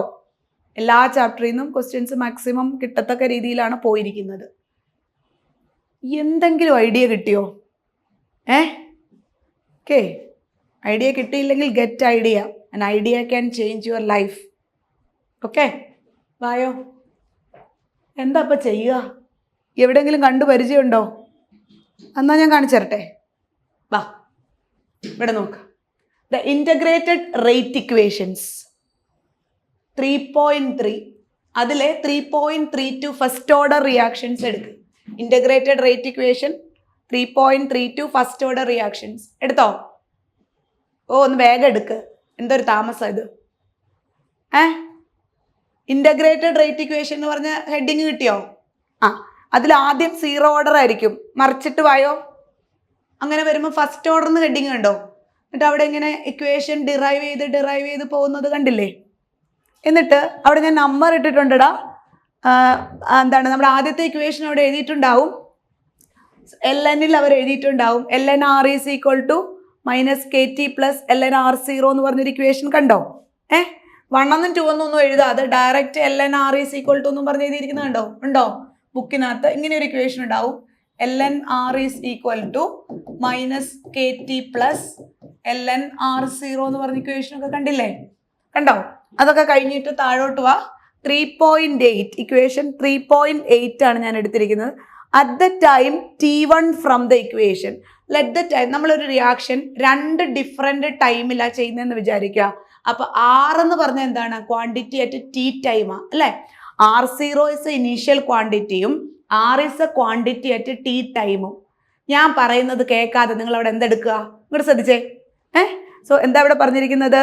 നമ്മുടെ ജനറൽ ഇക്വേഷൻ ഇതല്ലേ? This is a equation for a first order reaction. LNR is equal to minus KT plus LNR0. ഇനി R0 എന്ന് പറഞ്ഞാൽ എന്താണ്? ദ ക്വാണ്ടിറ്റി ജസ്റ്റ് നമ്മൾ തുടങ്ങിയ സമയത്ത് എടുത്തതാണ് അല്ലേ? ക്വാണ്ടിറ്റി അറ്റ് ഇനീഷ്യൽ ടൈമാണ്, തുടങ്ങുന്ന സമയത്തുള്ള ക്വാണ്ടിറ്റിയാണ് R0, initial quantity. And R is A quantity at T time. നമ്മൾ ഒരു ടൈമിലേ കണ്ടുപിടിക്കാനേ ആ ഇക്വേഷൻ ഉപയോഗിക്കാൻ പറ്റുള്ളൂ. സപ്പോസ് ഞാൻ T1 ടൈമിൽ എന്തായിരിക്കും? R എന്ന് പറഞ്ഞ ക്വാണ്ടിറ്റി ഒരു പർട്ടിക്കുലർ വാല്യൂ ആയിരിക്കും. T2 ടൈമിൽ ആറിൻ്റെ വാല്യൂ വേറൊന്നായിരിക്കും. അങ്ങനെയാണെങ്കിൽ നമുക്ക് രണ്ട് ഇക്വേഷൻ ഇവിടെ ഡെവലപ്പ് ചെയ്യാൻ പറ്റുമോ? നോക്കൂ. LNR1 is equal to minus KT1 plus LNR0. And at time T2 LNR2 is equal to minus KT2 plus LNR0. Equation കണ്ടിട്ടുണ്ടോ? ഉണ്ടാവണം, പറഞ്ഞു തന്നിട്ടുണ്ടാവണം. ഓക്കെ, അപ്പോൾ രണ്ട് ഡിഫറെൻറ്റ് ടൈമിൽ R വാല്യൂ ചേഞ്ച് ചെയ്യും. T1 ടൈമിൽ ഞാനത് LNR1 എന്ന് എടുക്കുന്നു, T2 ടൈമിൽ ഞാൻ LNR2 എന്ന് എടുക്കുന്നു. സോ രണ്ട് ഇക്വേഷൻ കിട്ടി. എന്നിട്ട് നമ്മൾ എന്ത് ചെയ്തിട്ടുണ്ട്? ആ രണ്ട് ഇക്വേഷനും കൂടെ ഒന്ന് കമ്പൈൻ ചെയ്യുക ചെയ്തിരിക്കുന്നത്. 3.11ഉം 3.12. ഇനി 3.12 3.11നകത്തുനിന്ന് സബ്ട്രാക്ട് ചെയ്യുകയാണ്. 1 മൈനസ് 2 എടുത്തു. നോക്കൂ, ഇവിടെ എഴുതിയിട്ടുണ്ട് LNR1 minus LNR2 is equal to subtract ചെയ്യല്ലേ ചെയ്തു. ലെഫ്റ്റ് സൈഡ് സബ്ട്രാക്ട് ചെയ്തു, റൈറ്റ് സൈഡും സബ്ട്രാക്ട് ചെയ്തു. എന്നിട്ട് നമുക്ക് എന്താ കിട്ടിയിരിക്കുന്നത്? Last equation log A minus log B ആവും. log A ബൈ ബി എന്ന് എഴുതാം. LNR1 by R2 is equal to K constant, common ആണ്, കോൺസ്റ്റന്റും ആണ് അല്ലെ, റേറ്റ് കോൺസ്റ്റന്റ് ആണ്. K into T2 minus T1 എഴുതി. ആൻഡ് ഫൈനലി നിങ്ങൾ എപ്പോഴും K എഴുതി പഠിച്ചിട്ടില്ല, Kയിലല്ലേ എഴുതുക. K ഈസ് ഈക്വൽ, ഇവൻ LNല്ല എഴുതിയിരിക്കും. നമുക്കത് ലോഗിലേക്ക് മാറ്റിയാലോടെ equations. K is equal to, equation എങ്ങനെ എഴുതാം? 2.303 അല്ലേ? ലോഗിലേക്ക് മാറ്റണമെങ്കിൽ 2.303 കൊണ്ട് മൾട്ടിപ്ലൈ ചെയ്യണ്ടേ? T2 minus T1 log R1 by R2. Okay, ഇതൊന്നുമല്ല ഞാൻ നിങ്ങളെ കാണിക്കാൻ സത്യം പറഞ്ഞ ആദ്യം ഉദ്ദേശിച്ചത്. പിന്നെ ഞാൻ ഓർത്തു ആരെങ്കിലും ഇത് കണ്ടിട്ടില്ലെങ്കിൽ ഒന്ന് കാണിച്ചു തരാമെന്ന് വിചാരിച്ചിട്ടാണ് കാണിക്കാമെന്ന് ഓർത്തത്. എടാ, അപ്പോൾ ഇക്വേഷൻ ചേഞ്ച് ചെയ്തിട്ടില്ലേ? ഈ ഇക്വേഷൻ ടെക്സ്റ്റ് ബുക്കിലെ ഇക്വേഷൻസ് ആണ്. ആരെങ്കിലും പഠിച്ചിട്ടില്ലെങ്കിൽ ഇപ്പം പഠിക്കണം. K ഈസ് ഈക്വൽ ടു രണ്ട് ഡിഫറെൻറ്റ് ടൈമിൽ രണ്ട് ഡിഫറെൻറ്റ് R വാല്യൂസ് ആയിരിക്കും. അപ്പോൾ R0 ഇവിടെ ക്യാൻസൽ ആയി പോയി. So K is equal to 2.303 by T2 minus T1 അല്ലെ, ഒരു ബ്രാക്കറ്റ് ഇട്ടേക്കാം, ഇമാരും ഇട്ടിട്ടുണ്ടല്ലോ. So log R1 by R2. ഇനി അതൊക്കെ കഴിഞ്ഞ് അടുത്ത പേജ് എടുക്കുവാണെങ്കിൽ ഒരു കാര്യവും കൂടെ കാണിച്ചു തരാം. ഇടാ, എക്സാമ്പിൾ നമ്പർ 3.5 ടെക്സ്റ്റ് ബുക്കിൽ എടുത്തേ. എക്സാമ്പിൾ നമ്പർ 3.5 ക്വസ്റ്റ്യൻ ഒന്ന് വായിച്ചോ, വേണേ ഒന്ന് ഞെട്ടവും കൂടെ ചെയ്തോ. The initial concentration of N2O5 in the following first order reaction, N2O5 gas gives to NO2 plus half O2 was 1.24 into 10 raised to minus 2 mole per liter at 318 Kelvin. The concentration of N2O5 after 60 minutes was 0.2 into 10 raised to minus 2 mole per liter. Calculate the rate constant of the reaction at 318 Kelvin. നമ്മൾ കണ്ട ക്വസ്റ്റ്യനും ഈ ക്വസ്റ്റ്യനും തമ്മിൽ നല്ല similarity ഇല്ലേ? ഉണ്ടോ? ഉണ്ട്. മനസ്സിലായോ? സെയിം ക്വസ്റ്റ്യൻ ആണ് തന്നിരിക്കുന്നത്. But they have change the datas. Okay, അവരൊന്നും മാറ്റി തന്നിട്ടേ ഉള്ളൂ മക്കളെ. നിങ്ങളെ ആരെങ്കിലും ബുദ്ധിമുട്ടിപ്പിക്കുന്നുണ്ടോ? ഒന്നും ബുദ്ധിമുട്ടിപ്പിക്കുന്നില്ല അല്ലേ? നമ്മളൊന്ന് ശരിക്കും ആഞ്ഞു പിടിച്ചാൽ മതി. ഓക്കെ, അപ്പോൾ ചെയ്താലോ? ക്വസ്റ്റ്യനിലേക്ക് പോവാം. ക്വസ്റ്റ്യൻ കണ്ടില്ലേ? നിങ്ങൾ തുറന്നു വെച്ചിട്ടില്ലേ ടെക്സ്റ്റ് ബുക്ക്? ഓക്കെ ആണോ? അങ്ങനെയാണെങ്കിൽ നമുക്ക് ആ ക്വസ്റ്റ്യനിലേക്ക് പോയിട്ട് അത് ചെയ്തൊന്ന് അവസാനിപ്പിക്കാം. ഓക്കെ, ചെയ്യടാ. നമ്മുടെ ഇക്വേഷൻ ആദ്യം എഴുതി വെക്കാം. K is equal to 2.303 by T2 minus T1 log R1 divided by R2. Okay, NCERT തന്നെ ഇക്വേഷൻ തന്നിട്ടുണ്ട്. പിന്നെ നമ്മൾ എന്തിനാ ബുദ്ധിമുട്ടുന്നത് അല്ലയോ? എടാ മക്കളെ, ഡേറ്റാസ് കൊടുത്തതാ. ഇനീഷ്യൽ കോൺസെൻട്രേഷൻ ഓഫ് N2O5 തന്നിട്ടുണ്ട്. So this is initial concentration R1 അല്ലേ? ദെൻ 310 കെൽവിന് ആഫ്റ്റർ 10 മിനിറ്റ്സ്. അപ്പോൾ T ഇനിഷ്യൽ എത്ര വരും? T1 is equal to 0 minute അല്ലേ? തുടങ്ങിയല്ലേ ഉള്ളൂ. ആഫ്റ്റർ 10 മിനിറ്റ്സ് എന്ന് പറയുമ്പോൾ ഇത് T2 ആയി അല്ലേ? T2 is equal to 10 minutes ആയി. രണ്ടാമത്തെ സമയത്ത് ഇത് എത്രയാണ്? ഇതിലെ R2 എന്ന് പറഞ്ഞിരിക്കുന്നത് അല്ലേ? R2 തന്നിട്ടുണ്ട് കേട്ടോ. അതായത് തുടക്കത്തിൽ, അതായത് ഇനിഷ്യലി കോൺസെൻട്രേഷൻ 1.68 × 10⁻² ആയിരുന്നു. അപ്പോൾ തുടങ്ങിയതേ ഉള്ളൂ, സമയം പറയുന്നില്ല, 0 ടൈമിൽ. ഇനി ഒരു 10 മിനിറ്റ് കഴിഞ്ഞപ്പോൾ എന്ത് സംഭവിച്ചു? കോൺസെൻട്രേഷൻ കുറഞ്ഞു. 0.84 × 10⁻² മോൾ പെർ ലിറ്റർ ആയിട്ട് മാറിയിട്ടുണ്ട് കേട്ടോ. N2O5 കോൺസെൻട്രേഷൻ കുറയും, ബസ് ഡിസോസിയേഷൻ നടന്നല്ലോ. ഓക്കെ, അങ്ങനെയാണെങ്കിൽ rate constant of the reaction at 310 Kelvin എത്രയാണെന്നാണ് ചോദിച്ചിരിക്കുന്നത്. അപ്പോൾ സബ്സ്റ്റിറ്റ്യൂട്ട് ചെയ്താലോ? എങ്ങനെയാ? വാ കൊടുക്കാം. 2.303 T2 എത്ര? 60 അല്ലേ? അല്ല സോറി 10 അല്ലേ? മുമ്പത്തേലായിരുന്നു ഒരു 60 കണ്ടത്. ഒരു ഓർമ്മ എത്രയാണ്? T2 10 മിനിറ്റ്സ് അല്ലേ? 10 - 0 ലോഗ് R1 എത്രയാണ് മക്കളെ? 1.68 × 10⁻² ഡിവൈഡഡ് ബൈ 0.84 × 10⁻².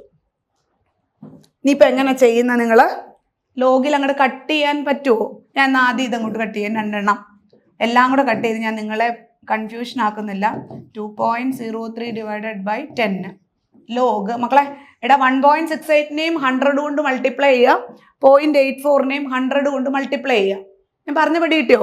1.68നെ 100 കൊണ്ട് മൾട്ടിപ്ലൈ ചെയ്യുമ്പോൾ 168 ആവും. 0.84നെ 100 കൊണ്ട് മൾട്ടിപ്ലൈ ചെയ്യുമ്പോൾ 84 ആവും. അപ്പോൾ ഞാൻ ഇങ്ങനെ എഴുതട്ടെ, 168 ഡിവൈഡഡ് ബൈ 84. എനിക്ക് തോന്നുന്നു 84ന്റെ 2 ടൈംസ് ആണ് 168 അല്ലേ? യെസ്. അപ്പം ലോഗ് 2 വരും. ലോഗ് 2ന്റെ വാല്യൂ തന്നിട്ടുണ്ടല്ലോ, പേടിക്കണ്ട. So 2.303 by 10 × 0.3010.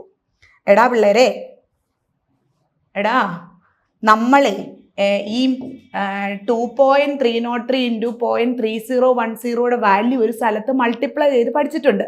അതെവിടാ നിങ്ങൾക്ക് അറിയുമോ? ഫസ്റ്റ് ഓർഡർ റിയാക്ഷന് T½ കണ്ടുപിടിക്കുന്ന സ്ഥലത്ത് 2.303 × 0.3010 ചെയ്തപ്പോഴാണ് ഒരു പെർട്ടിക്കുലർ ഡിജിറ്റ് കിട്ടിയത്. ഓർമ്മയുണ്ടോ?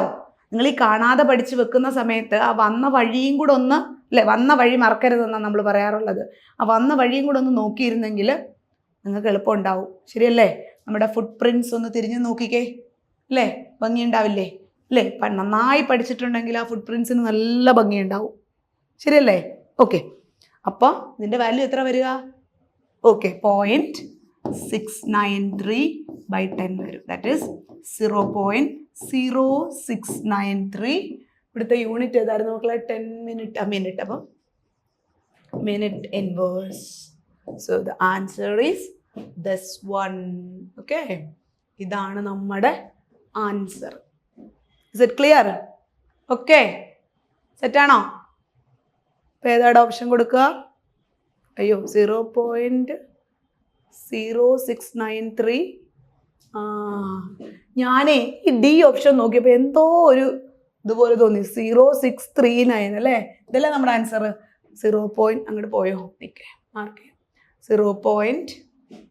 ഇതല്ലേ എ അല്ലേ? 0.0693. Okay, clear? ഓക്കെ ആണോ? ഞാൻ ചെയ്തത് എങ്ങനെയാണെന്ന് കണ്ടില്ലേ നിങ്ങൾ? ഓക്കെ അല്ലേ? ഓക്കെ.